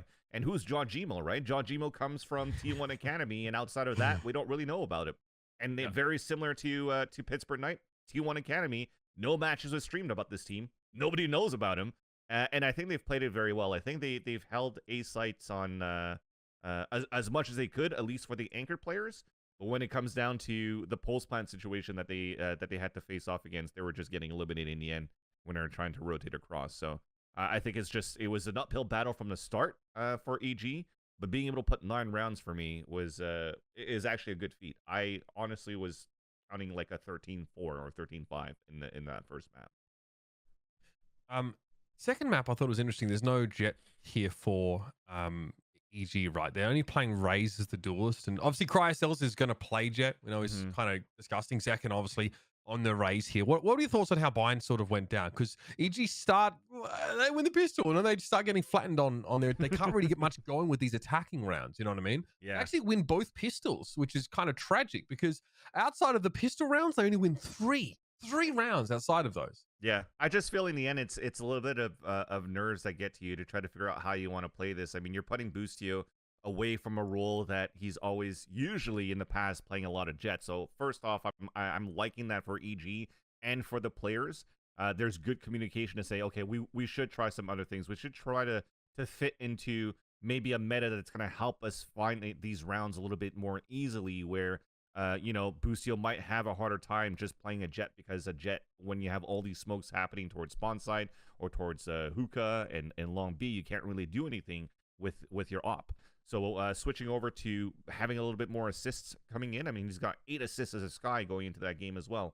for Boostio. So he's done his job, and I think it fits quite well. But again, you're playing against a very, very, very hot Cryocell so far. His stonks are pretty high going into this event, where people maybe have heard about him finally as they qualified, but they finally get to see him in action. And he's definitely like has come in with no pressure whatsoever and being able to hang with the best ever since they went into this VCT run this year. 333 ACS. Okay. It's insane. It's insane. See BCJ closing up both of those maps as well. I mean, You're always on that BCJ one of honker. Yeah, one of dude, he the, had a one of the 4K probably in 4 that things I know Breeze about one. NA. Yeah, 4K and a 3K to close out the other thing. It's all I need to see. He's a duelist in my eyes. Oh my god. Yeah, that's how do you get 222 ADR? That's fucking. Oh, that's ridiculous. We'll have to see how much Tens got too, because those guys were fucking high numbers on this map. Yeah, this I'm is looking pretty... forward for like some sort of a Cryocells versus Tens, man. I think definitely Cryocells, you could put them into that conversation as like with the Tens, with the Yay. Already. I don't know what the CNET yet, but at least like in North America, I think Cryocells is about to be up there in that conversation. What was he up to for the last 6 months? First time hearing of him. Cryocells, he was playing for Soar, so he was grinding the tier 2 scene with Xander actually. So Xander, Cryocells, and a couple of other. I mean that whole roster kind of blew up after those two guys left. I'm sorry. Was he playing Jet for Soar? I think he was playing Jet there as well. Maybe a bit of Raze if I'm not mistaken, but if not a lot of Jet going into that roster, if I'm not mistaken as well. But then Xander got poached to go into V1, and then you got Cryocells that got poached that went into XSET, and then now Soar has a brand new roster. Okay. We got one more game to talk about in NA though, right? We're saving the best for last here. OpTic Gaming, previously Envy. Obviously, those two organizations have merged, so the branding will be OpTic henceforth. Yeah, obviously here you go. Nice new looks from the OpTic crew. You know, there always has to be some sort of fucking light flicker in these things. Chet looks really excited about this, by the way. He looks fucking ecstatic. He's a tall motherfucker too. I don't realize how fucking tall. Unless everyone else is just mad short. He just wants to let everybody know he's dripping in his Yeezys. Yeah. He's going hard. Okay. I got the same Yeezys. But is he goated with? Is he goated with the sauce though? That's the question. So did they have what it takes? I mean, was it helping out right now with like this new OpTic lineup? Right? What does it look like versus Rise now? I mean, big question mark. We all wanted to know that because Rise were really shaky in their qualification. The first open qualifier, they shat the fucking bed, and in the second one, they had to do it through the lower bracket. So people were like, "Is this the Rise of like the when they were looking really scary around the LCQ period, or are we dealing with a different machine here?" Bind is pretty competitive, right? OpTic are not able to do too much on their defense. They get run over to a pretty great degree after winning the pistol. Like it's just that, considering they win both pistols in this game, like it's pretty anemic performance from them on Bind. Yeah, just even looking at Rise themselves, that question mark that you were mentioning before, Uber, I think the thing is for me is when I look at Rise and they looked really, really bad against Energy and they lost like 13-3 in those qualifier games. The thing is they didn't even have a coach going into those matches. So prior to that, when they actually had Anger coaching for the team, I don't necessarily think that it was like a different style of Rise that we've seen. I think it still looks pretty clean, pretty much the same aggressive Rise that I've seen in the past. But it's just like having a coach in the back to be able to have like a bird's eye view of everything that's going on, to actually call these out for the timeouts, to be how do we readjust to these games. But they didn't have that against their qualifying games against Energy in the open qualifiers. And now going into this one here, well, now you have Zek. That's been a coach for TSM in the women's team, and also had a lot of CSGO experience playing in the past with like DAPS or so. So that did help a lot. But yeah, it was a very scrappy game. But like these guys were, you saw that on point in terms of like how flicky and how fast all these frags were. Neptune fucking popped off this whole series, man. Neptune looked very, very good. Derek looked very, very good. Rise is looking scary if they keep playing that way. Right. I mean, how is someone able to stand in the open of his site and fire 5 Marshall shots? And no one kills him? Like, what's the time to kill on the other side? Like, what do you have to do? To stand there with your back turned for a minute? Like, it was a bit strange. I thought to myself, like, how chill are you for a 12-10 round, by the way? I guess someone has your angle from U-Haul, right? So it's... Yeah. Even then... It's I aggressive. can't remember exactly what happened in that round, but I think it had to come down to like a teleportation from like B site to A, if I remember correctly. So like when it came down to positioning and the time that was remaining, I felt like Neptune was like at a point where like, oh, I don't even know if he even had the showstopper at some point too. Yeah, he had showstopper at that point. So that's why there was like 15 seconds left to TP across. I think he had a showstopper. And they're like, okay, well, I got positioning. I saw that coming. I was like, oh shit, these guys are gonna get owned by a showstopper. If he dies, the other guy's at the B site anyways, and they're gonna win on time. Then somehow I think he misses the showstopper kill and fucking gets 2 kills of the Marshall. He rose the ult and then he holy fucking bangerangs him with the Marshall. Brilliant. Yeah. And now I'm like, just like, this guy's turned up. He's gonna fucking dominate the whole series. So let's move on to the series here. Haven was actually a fairly short map, sort of time-wise, even though I went 13-11 here. I just feel like the rounds were fucking quick, man. That's how fast it was. It was super fast. What is this? Just again, we sort of seen this before. Is this like the LG showing on this map, or it's like teams are trying to play ahead of like post-punt scenarios here? Like, why the fuck is this such a bloodbath? It's the quick plays of just trying to trade off. It was very similar to like a Sentinels type of play. I mean, look at this. As soon as you have somebody dead, there's already somebody else behind getting ready to trade, and they're always running in like packs of like 2. But I think one thing that actually adds into that firepower, I mean, look at how Victor is able to flank. Why is he able to flank? Derek is running back towards spawn side after, towards long C after a post plant. And that's what I actually liked from Rise, actually. Derek was doing pretty good at helping out the team, getting not necessarily opening kills, but like supporting the teams to enter sites.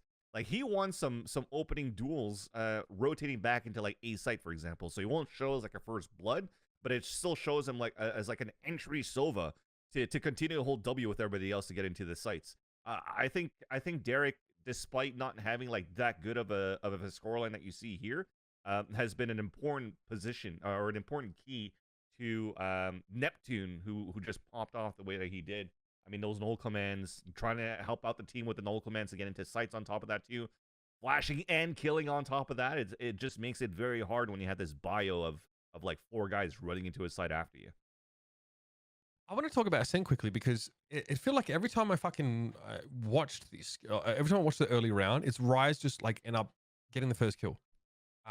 It felt like it happened so often. I think Yay, I mean, well, I'll look at it right here. I'll be a scoreboard, Steven. Yeah, Yay is -4 first kill, first death over the course of this map, and nobody really on OpTic is able to do much. This to me, Vans, I could be wrong, but this always felt like this was where Crashes used to fuck people up. Yep. It'd be like impossible to dig out of the B site or whatever, and he would just be so good at just playing defensively from there, and no one could get rid of him. Yet this doesn't really seem that OpTic are themselves on this map. Not a good felt look. that they were looking kind of scared, to be honest, when they were playing their attacker side too. I don't know. It was definitely some a play style that's different that I'm not accustomed to, and especially when I always give a lot of credit to OpTic on the defender side when they're always able to play aggressive on the extremities and take control of that. Because, for example, if you have the alarm bot on mid side or something like that too, then you work out the extremities, get that back control. Find out where the other guys are rotating after you actually win the first initial fights. Are they going to try to pick up towards mid side? None of that happened, unfortunately. It was just a lot of just Neptune and Shanks like playing the way that they did. I think Neptune just carried over everything from like Bind to over to Haven, over to Ascent. And yeah, I don't think it's like a bad thing for OpTic right now. I still think that that they're still going to be looking okay. I mean, Ye tweeted out after the series being like, yeah, it didn't look like it was like the best showing that I had from me. I had some very bad decisions that I've made. And overall, it's also a different type of style that you're trying to adapt going into the series, because he had Ye on the chamber, by the way, on that first map. But on Ascent as well, like Envy look reluctant to pick up the KO as well. Mm-hmm. Like I guess it would be Victor that would be playing that particular agent. I think Neptune almost 30 bombed on the KO. Mm-hmm. Are we at the point where it's a must take here, like the KO alongside the Sova? I mean, a lot of people are starting to have that conversation as to, yeah, you should start replacing that KO into a Sky. Me being a fond advocate of KO ever since he came out, but I don't think it's necessarily like that missing piece that you really need to do in order to win games, right? To win rounds. I mean, it just seems like so much safe information.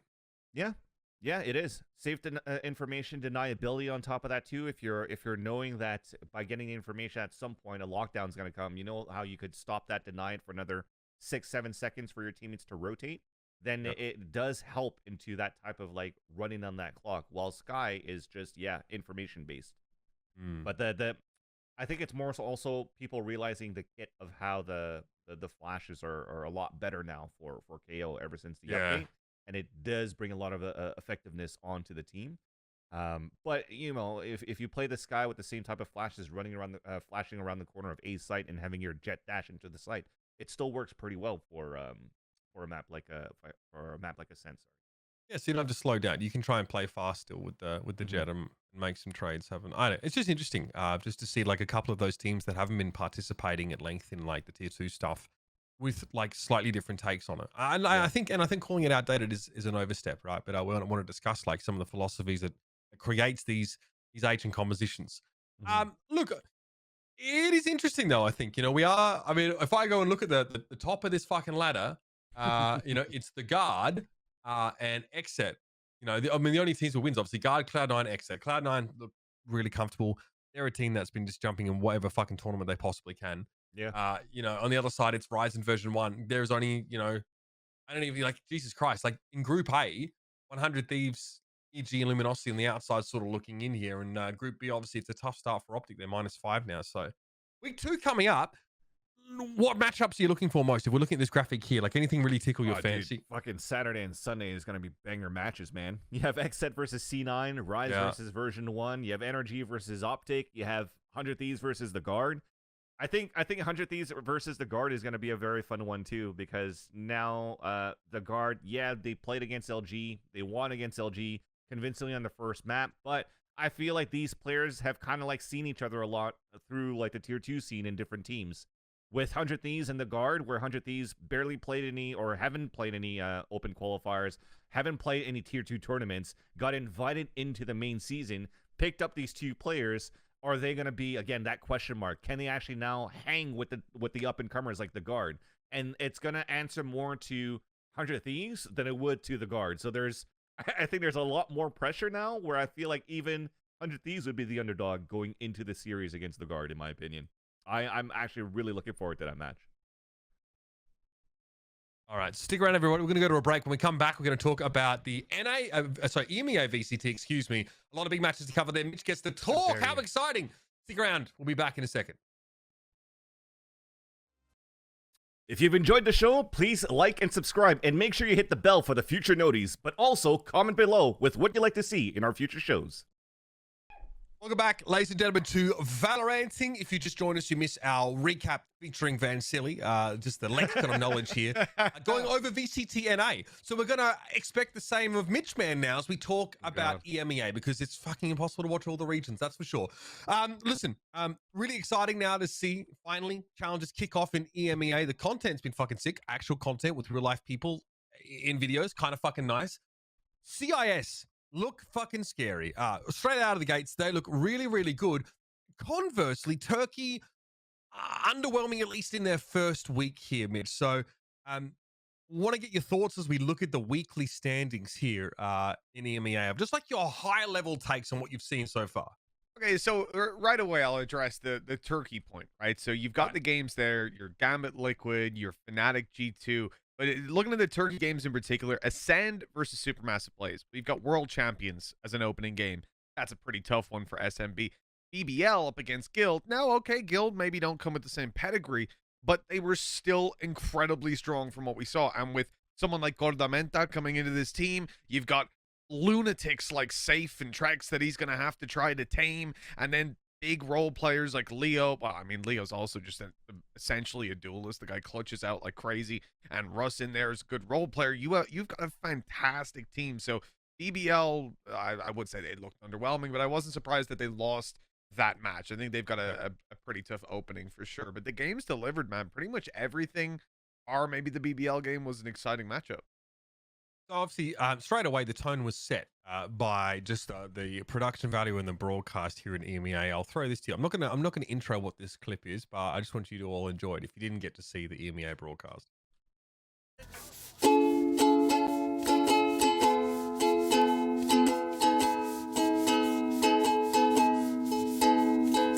VCT is starting soon, and I don't know what to do. Gambit are coming for me. Cause last time we played, we beat them.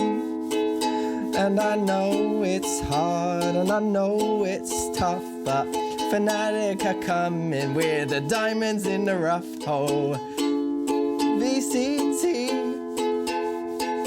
coming to you in February.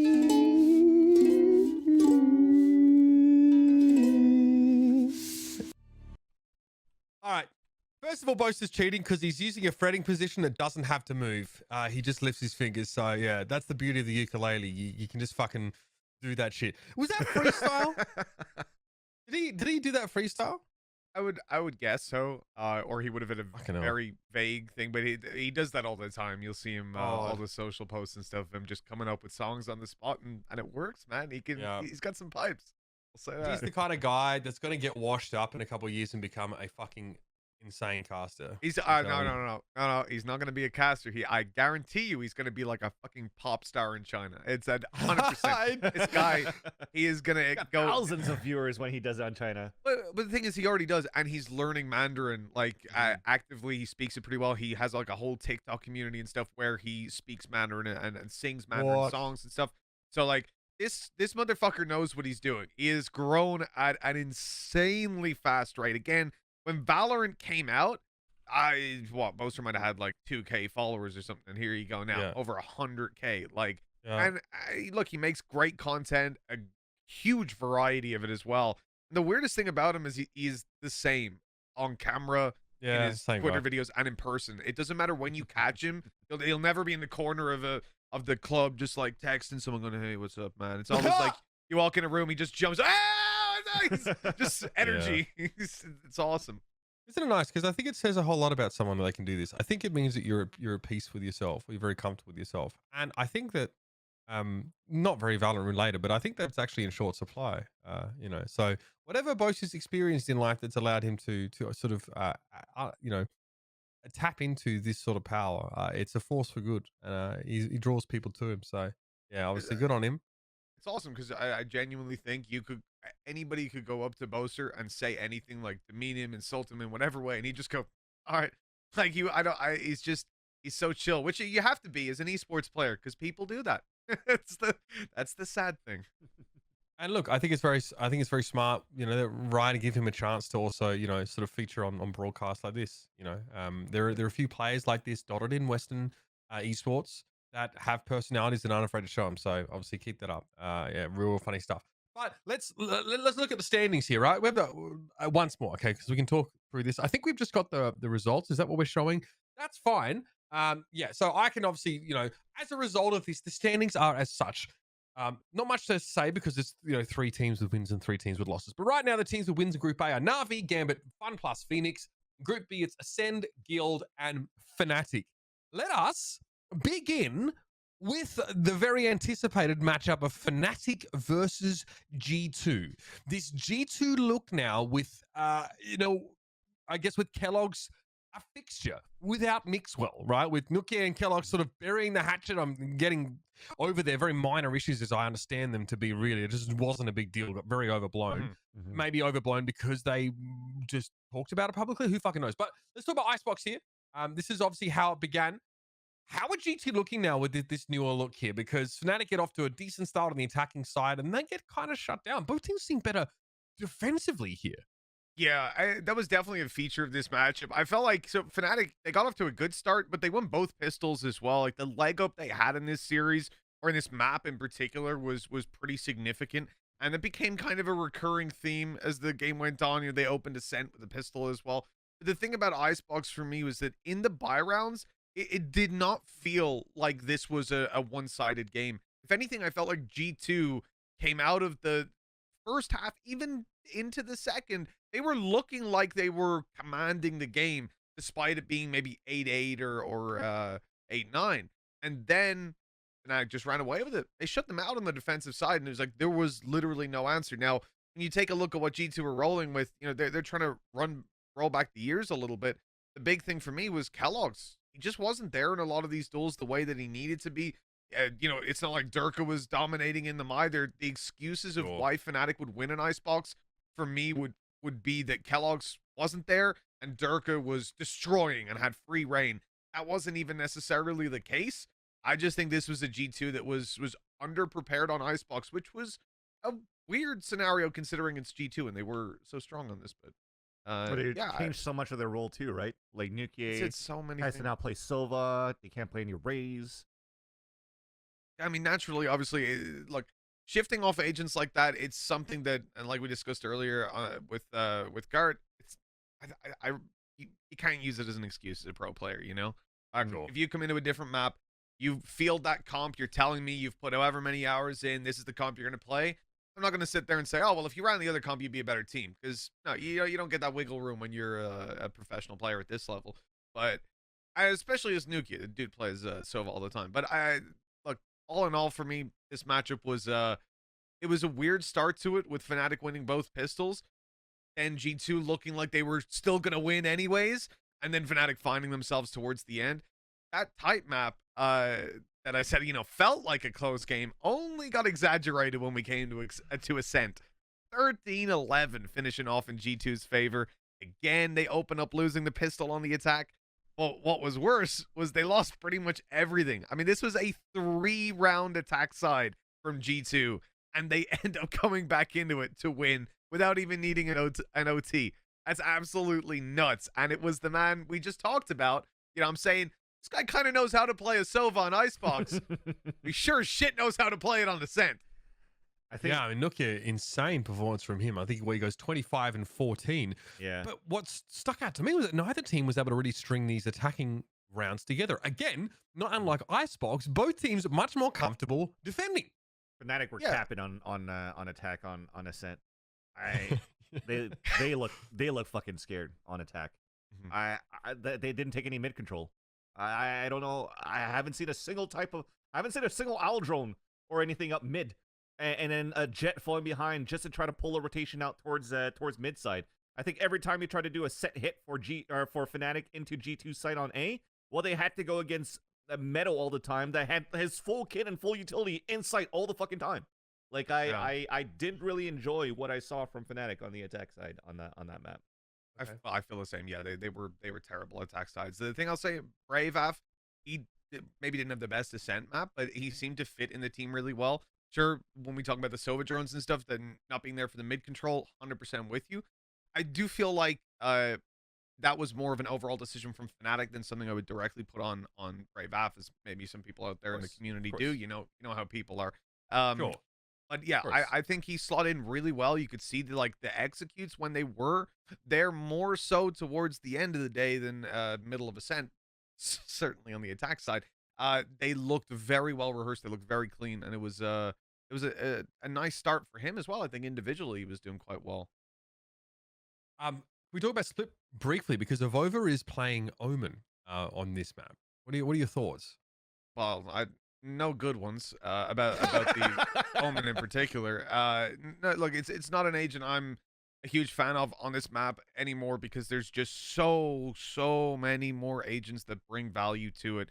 It doesn't matter what you're looking at in terms of like having the likes of a Breach, for example. You love fill in the smokes by slotting in an Astra somewhere along there. You've got so many possibilities, leaning off duelists, not playing a Jet, for example, something that a lot of teams are doing.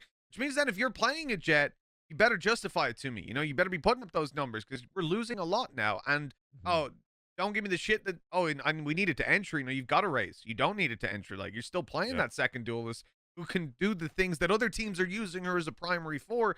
And again, for me, Kellogg's didn't really show up. And look, I'm not going to take that as a negative thing on Kellogg's. I fucking love the dude. He's one of the best players that we have globally. This was a bad opening week for him, which is, a good thing for Fnatic, I'm sure. I think it almost underlines the fact that Fnatic are a solid team, that they can come in, they can have a new support player on their roster, and they can make one of the hands down best Jets in the world on maps like Icebox. Look, relevant. He looked all right. There was nothing to write home about. Yeah, I felt like G2 went really old school in that style of this double duelist Omen cipher. You're basically, I know the meme was there. You're playing like the beta days of Valorant in this game, which is kind of true. I mean, I guess I saw the idea too. Like you had those regular Paranoia up to Viper. Male to try to take mid control. Paranoia up to A Heaven to try to take A Heaven control. But what do you do on the other end if that happens? The Paranoia comes out, Brave falls back, throws a slow orb on the ground, and then Mystic is just going to throw a smoke up. And then what do you do after? You're just fucked. Like, after that, you don't even have any more flashes to actually get map control or for anything else. Like, a Sky probably would have brought some value. A KO probably would have brought some value in there. They're also not playing a Viper, so, like, the deniability on defense was also not there for G2. So, I guess the idea was there to try to be very explosive as they wanted to into the attacker side. But once you see the Paranoia coming from a mile away, all you saw that Fnatic were doing was playing a little bit more passively back towards Heaven's side. Then once the jet dashes up, double swing out, get the trade, and that's already one of your duelists gone.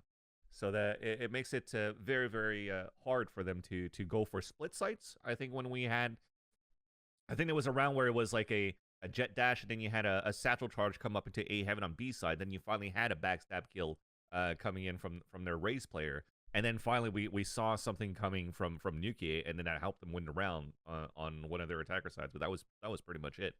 So I feel that we talk about maybe it's, you know, agent changes at this point, Mitch. I feel that that's actually important for this map right here, for this column. Yeah, I do also think a lot of it is identity, though, for G2, and that, like, so much has changed recently. It almost it takes a lot of time to move on from what you originally knew.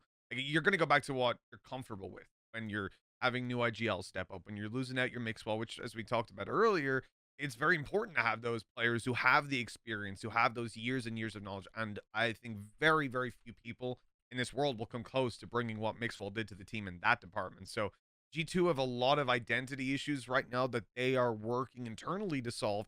And I think this comp on Split very much shows it the way they approached it, as you're saying. You know, Paranoia, it's not cyclical utility. So if you're going to use it to take Heaven, you've got Heaven. What the fuck are you going to take site with? You know, like, you're losing that huge piece of utility that's almost central to why you're playing this agent for Heaven control. Well, you know, a Raze Boombot is now better than your agent, or the same, you know, but it can't TP to the other side of the map. So, like, there's, you know, there's not a lot of bonuses to it, but I still think that, you know, give G2 a week, give them 2 weeks. They definitely have time to recover. And this was the game against Fnatic. Of all the games to have come in and maybe shown a lot more weaknesses than I would have wanted, do it against Fnatic, sure, because it's a game you'll probably lose anyways, even on your best form.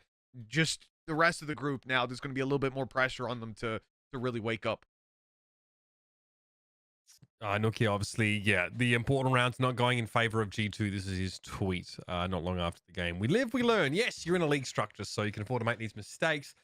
Again, though, definitely not what G2 fans are looking for. Yeah, it's a different dynamic, really, isn't it? Speaking of which, the next matchup was pretty big as well. A tall order for Team Liquid to go up against Gambit, a really known quantity, I think, at this point now. And obviously the CIS team, CIS region is looking very scary in general. Let's talk about this matchup, right? Because we're still seeing this Scream and Nivera sort of partnership sort of blossom on this team. And Soulcast, we know, has really sort of lifted over the last year as an individual. On Icebox, though, Gambit have these really nice, just, you know, executes on the attacking side here. They string together a lot of rounds in that first half. And Chronicle already early in the series is starting to show up as, like, the usual, quite a danger. Yeah, you know, the thing is, first of all, you've got the likes of Defo Nats holding down the A site, which is just fucking terrifying.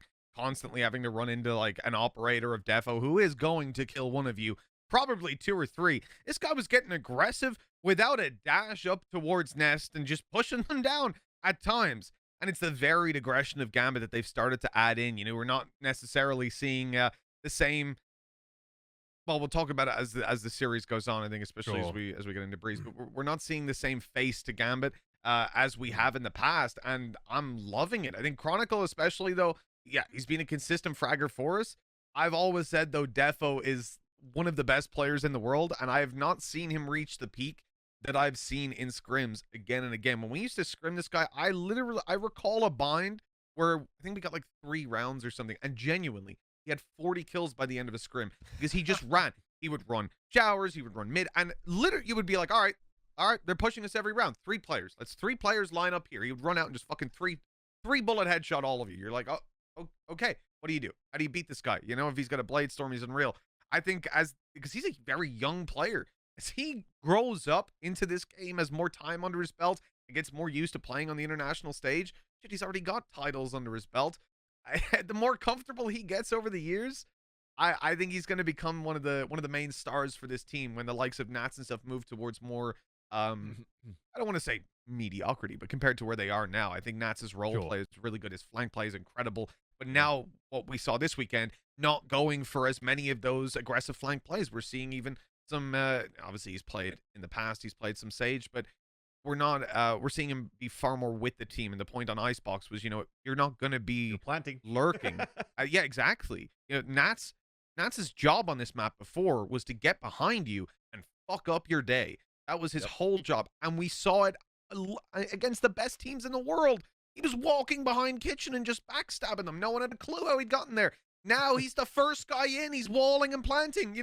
They are literally completely shifting their identity as a team. And it fucking worked, because the teams were like, Spike was planted and teams are like, he's fucking coming. He's coming behind us eventually. You didn't know what to do. So, I mean, on Breeze, at least Nats is back on the, on the Viper.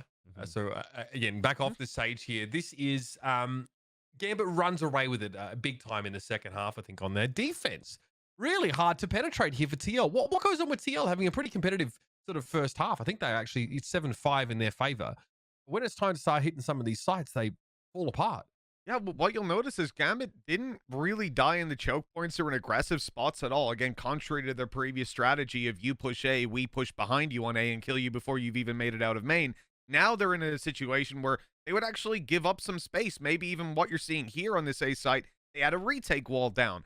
Gambit were willing to give the space to Liquid, knowing that this was a team that would burn util early. They'd use those KL flashes to try and get out, get scrappy through their own wall or through that retake wall that was already down. They would burn the utility, and then they'd go, all right, now let's duel. We've got the upper hand. We've got the retake utility down already, and we've got the information or the control based on the util they had down, the early map control, whatever it was. There was consistent varying approaches to this, but none of them ever led to a sort of Neanderthal approach of just run down and kill them. They never needed to, and I felt like Liquid were constantly attempting to find space, using their utility to do so, and if they didn't run into the op of Defo or something, which, I mean, didn't happen that often, if that didn't happen, they ended up with a couple seconds left to push into a site and were frantically just ripped to shreds.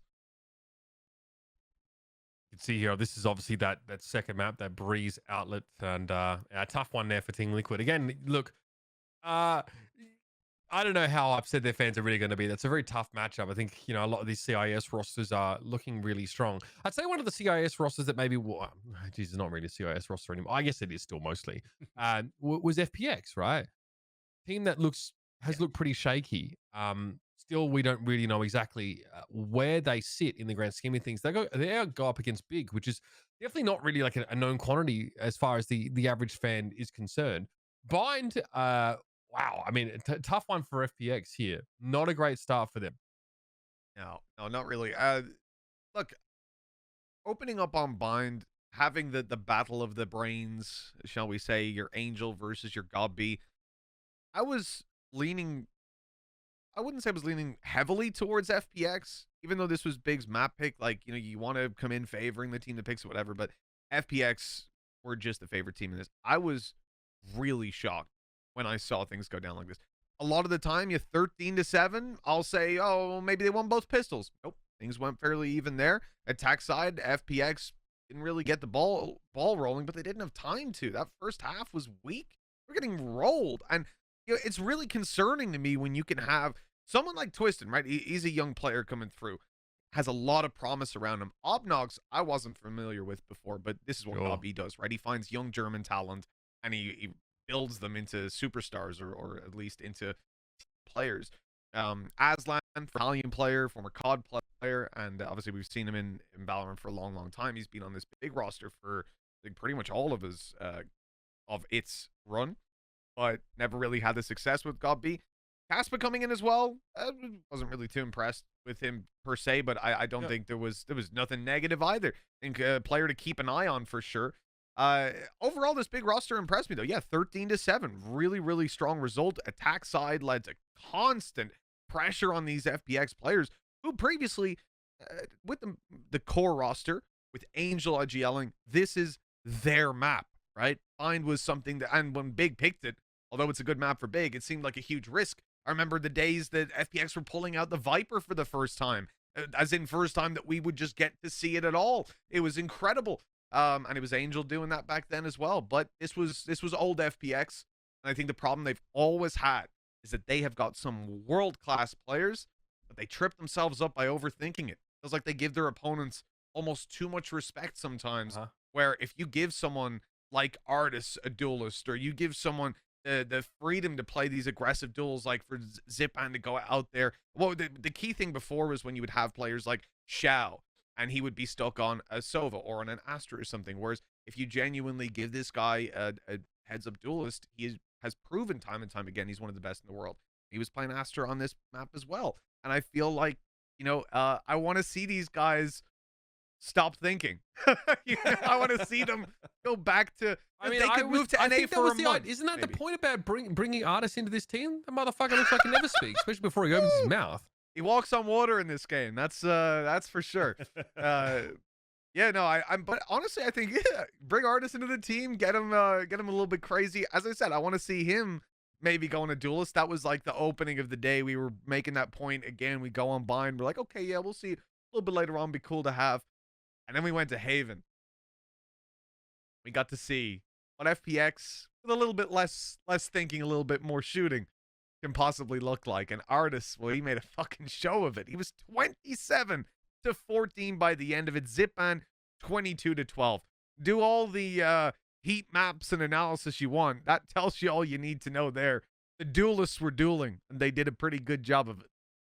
Is this where you want to see FPX make most use of artists sort of going forward? We know he's been a Sova player for the longest time. We know that Xiao can easily fulfill that sort of role. He and Zipan just tore shreds through Big. Yeah, no, fuck yeah. Get this kind of duelist every day. Honestly, if you're getting artists in the team and putting him on, like, if I ever see him lock in an Astra, I might just leave. I might just walk out of the room. There's no point being there anymore. You know, no one is taking anything seriously. And I love the dude, but he just brings too much value. It's the same as Zipan. Oh, if we would see Zipan, similar to what we're saying about Xiao in a way. You kind of have three duelists, so I understand. But it was the same, you know, you see Zipan play a bind, a split, and he's not on a raise. He's just scratching your head thinking, you know, are you guys on crack? You know, what the hell is going on? So 13-8, we closed this one out really strong out of those two. And the key takeaway for me is this cemented Artis as he still got it, you know, because he's been off our radar for a little bit. He's been floating around in the ether. So he's come back and he said, fuck yeah, I can still play. I can play, you know, my Sova and whatever. He can definitely play his Jet. I mean, and then Split obviously came around. So Artis is playing Sova on Split. Yes. Do you want to talk me through this? Because this is not common at all. So yeah, let me tell you, this was really interesting. They had some sick setups, like shock darts that were specifically to counter like judge play inside of B Heaven, for example, or shock dart. Spoiler, it all revolves around shock darts. Shock darts that were specifically to counter utility, holding them through, right? They had a lot of ideas. This wasn't just them going, I picked Sova because recon, haha. There was a lot of, or because of the drone or whatever. There were a lot of hours put in to this, and maybe some of it comes from Artis' time in the past, playing Sova before he would have been heavily shifted out. But it was really, really nice to see. Well, this is also like old school FPX when Xiao also used to play Sova on this map. True, yeah, actually. So I'm going way back. Yeah, we're going way back then, and he was he was more about the recon dart retakes, but the shock darts were being used like in smokes when FPX was playing that before with Xiao in that role. So is Sova good on Split now? I don't. I think it's way too early to draw that conclusion. It worked this time for FPX against Big. I'll say that with certainty. But I don't know that Sova had anything to do. Sova had a big sway on it. Sure. But certainly in some setups, like there were, like when I say, for example, the shock dart to counter the judge, it didn't work. They hit him once. I think he healed, and the second shock dart missed. Yeah, it wasn't a double shock dart setup. But it was just like the promise of what, seeing players actually reinvent a little bit. You know, you don't come into opening game of VCT and do something like that if you haven't put some serious time into it. And if teams are putting serious time into it, it means it must be worth considering on some levels. So maybe something we'll see picked up as the season goes on, or maybe we'll see artists just, lock a jet next time they get a lock-in split. Either way, I'd be happy. Okay. All right. Fair enough. So we mentioned this at the start of the segment, how pretty tall order for Supermassive Blaze to have to go up against the world champions in that first match. Now, obviously, Supermassive Blaze to us, like there was a run where they looked really scary, right? With that previous sort of roster that now is sort of broken apart. A couple of players still on this team, but definitely quite a lot of changes. Let's talk about it, and let's talk about how the world champions looked in this matchup. Well, yeah, they looked very good. They started out in Ascent. This was the map pick of Supermassive Blaze. They lost both pistols, and they managed to bring it to overtime and then win. All things considered, this was a close map. With it being SMB's pick, it was disappointing. They brought it up on the desk, brought it up in the cast, and constantly throughout this map. If they lost this, it felt like Bind was Ascend's, because it is Ascend's map. I mean, it's their map pick. It's the one that they dominate on, and literally the best teams in the world get shit on by Ascend on Bind. So when it comes to SMB, after losing their map pick the way they did, it didn't necessarily feel promising, and Jesus Christ, it wasn't. But this one here was, as I said, an exciting one in that it delivered. SMB showed a lot of promise. You see the potential of some of these players, Izzy and Brave in particular. Like, they were just consistently putting up those numbers. The holds that came out of Izzy as well. Like, I'm kind of, I like watching Turkish Jets get super aggressive, but it's interesting to see, like, Izzy versus CNED. These two players are intimately familiar with each other, and now they're coming up against each other on this map where they're going to be opping, looking for the same duels around mid. Sometimes, yeah, your op's going to go towards the extremities, but 99% of the time, they will directly be dueling each other. And I think it was pretty decisive that CNED came out on top. Sure. I mean, he was running around. 29 and 18 finishing out that map. And 8 and 2. Sorry, 8 and 10, I suppose. 8 out of 10 opening duels went his way. There we go. Let me say it that way. Yeah, CNED obviously really controlling mid. We could talk about Bind. Do you think it's worth it, Mitch? Because it was pretty one-sided. No, it was a shit show. Yeah, I was just, SMB got ruined, and it was exactly as expected. Like, you come in up against the best team in the world. They just had their best player, possibly best player in the world, on fire in map number 1, and now they're on their home turf. It really, the setup was there, and it delivered exactly. And it was a hard map to cast, because we kind of, like, the whole time we're like, they kind of need a round pretty soon. Like, ooh, they've given them 5, 6, 7, 8. So biased, dude. Yeah. Yeah, that's, I heard, apparently. It's definitely out of hand, I think, for Ascend. So strong start for them, to be sure. I want to move on, though. I want to talk about this new look guild team. Because I think they get a pretty comfortable matchup to begin with, right? They go up against BBL, who is definitely not like a top team in their home region. They are definitely amongst their best teams, but feels like of all the options Guild could have had, this one seems pretty good to start with. And somehow, somehow Guild with no pistols in this first map. But that's it. I mean, BBL I think only win 2 rounds, and that aren't sort of pistol on the following round. So I mean, this could have been like a 13-2, 13-1. So I mean, without pistols, it could have been even worse, I think, for BBL. 100%. Look, this map was not that fun at all. You win 5 rounds off the back of pistols and 6 rounds in the map. It was a whitewash. To be honest, anything that's 13 to 9 and lower, if you've won both pistols, you got shit on. Like, it's not. Yeah. It looks close. You're like, 4 rounds, but you sit back and think 4 rounds on the defensive side of Breeze. Yeah, that's quite hard. That's more than they got in total. So yeah, I think Turkey are a little bit far behind when it comes to some of these EMEA teams. I don't think they're going to make it out of groups. Well, I say groups. I mean, I don't think they're going to make it out of their group, apparently, because they've got Turkey in their group, CIS in their own, and EMEA, exactly, Europe mixed in between. But yeah, they've got a tough one, man. You've got Ascend in there. You've got Fnatic, G2, Guild.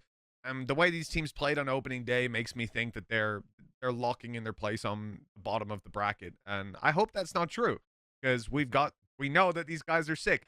SMB up against some of these other teams, maybe they'll fare a little bit better, sneak their way into third, but I was not impressed by anything I saw from BBL. Tough start for them. Guild though, okay, well, we can talk about this sort of new look for their roster. How are we feeling about, based on the rest of the teams in their group? That's like ACEND, Fnatic, G2, all in this same group. How are they stacking up against them now after this sort of mini rebuild? Obviously Trex, I think, is pretty fucking insane. And impressed a lot of people over the course of this series. But where are you at with them? I think it's a really promising lineup. One of the, I don't want to say it's better or worse than the previous roster that they had. I was a massive fan of the old Guild roster, but having Coldamenta, he's one of the most solid IGLs I think out there, knows the game incredibly well. He has played at the top level now. He's going to be able to bring a lot to the table. I think someone like Trex has been a consistent tier 1 player, just lacking the opportunities. This guy was on Honk, the team that nearly fucked up our Masters run in stage 1. These guys were actually just stupidly good in open qualifiers, and they came out of nowhere. He went on to the fucking disaster of an OG lineup that was signed. Another one of these is NIP and OG, just getting great players and then mismanaging them to make it look like, it's like, I don't know how you get 5 great players and make them look shit. But then anyways, now he's on Guild and he looks great. He's found a good home with some good teammates. I think he's got a lot of promise, a lot of potential, but again, time is a factor for me. I don't know that you can build, coming into one tournament, that you can build quickly enough to catch up to the rest of the teams the teams of this caliber. On the other hand, with it being so spread out, I just don't know how teams are going to adapt to that. It's unprecedented for Valorant to have a game every week for 6 weeks of this scale on this level of tier 1 teams. So to be honest, 1 or 2 weeks from now, I think we need to revisit that kind of at the end of week 3 and see, well, if Guild are putting up, if they're playing like this all the time, if they're playing like this against Fnatic as opposed to BBL, sure, this is a team that can challenge for the top. On paper, they've got what it takes. Just don't know if it's all put together yet. Yeah. Okay. I was pretty curious about seeing more of Navi, right? It's more of like a recent project. Obviously they got JD here from NIP. I think Cloud was one of the players that was sort of, I think Arch was also on this team at one point, but Cloud, obviously, this is built around some pretty hyped up players from this region up against London United, which is 4 Lithuanians in a poll, just to be very clear. I love the name of the team. ACEND is where it starts, and I thought it was over. It was 11-1/2, and I'm like, this team is dog. They are getting absolutely rolled. This Mulsi guy, though, kind of clean. Can I just say, real quick, Uber, I would avoid saying 4 Lithuanian players and a poll from here on out. I think that's a solid call. Just some friendly advice. But yeah, look, London United, first of all, new enough organization on the scene. I think, I remember some stuff in Fortnite with them like a year, maybe a year and a half ago, but they're fairly new from what I know. Really nice guys, really nice organization who've put the work in, and they've because some orgs come in and they've got money and they want to throw it around and just they don't really care. They don't put the time in. Some orgs put the time in and don't have the resources. I think London United's hit like just the sweet spot, so I hope they succeed. They seem really cool. They've picked up a great team as well. Fuck, they've picked up a great team. I mean, every single person on this team was on the list of people I wanted on my team when we were building, when we were trialing. All those fuckers were unavailable. Not all. We trialed some. I'm sorry. But the other guys, I'll remember that you didn't hit us back up. You didn't leave your teams. They're great, really. I think Lithuanian players have, for the last 10 years, been prodigies across CSGO, across other FPS titles. Yeah. Seeing them come up in Valorant in the beta days was, Nolpenki and all the boys, like, it was completely normal to see Eastern European teams pop up and do really well. Your Lithuanians and all that over in Lithuania, not surprisingly. I looked at this team, though, London United coming into VCT, same thing as before, it's the stage of Valorant that we're at where I don't think they're going to be up to the level of the teams that they need to be. Got to be top 3 to make it out of these groups, man. And the gap between the top 3 and the top 6 is pretty big, in my opinion. Yeah, okay. Look, I mean, not a huge surprise. I think EMEA is fascinating, right? Because you get sub-regions, right? Coming together. So along with that comes like sort of different takes on the game, I think. But has this first do we get any upsets or surprising results from this first week by your estimation? Also, I want to talk about next week's games, or rather this week's games for EMEA, because they look like on paper a couple bangers, a couple interregional ones as well. Yes. So first of all, on the question of, let's go down through the results. I think it's the easiest way to say it. Gambit, Liquid. Look, at the end of the day, Gambit or Gambit, very close matchup. But you expect them to win. Nothing too surprising. Fnatic doing well. Again, you can call that as being a tight game. It delivered as we expected. FPX was a surprise because they lost that map to Big. I think losing a map in general, not the biggest of surprises. But I hate casting Big, by the way. You just always end up making a pun every few minutes by accident. You feel like I talk. But yeah, FPX, I think, should have done a little bit better in my eyes. Sand winning, expected. Navi, London United. I really see that, and I hate to say it because I love everyone on those teams, but I see that as kind of battle for the bottom. Maybe maybe competing for that third spot, but in my eyes, they're competing for fourth, fifth.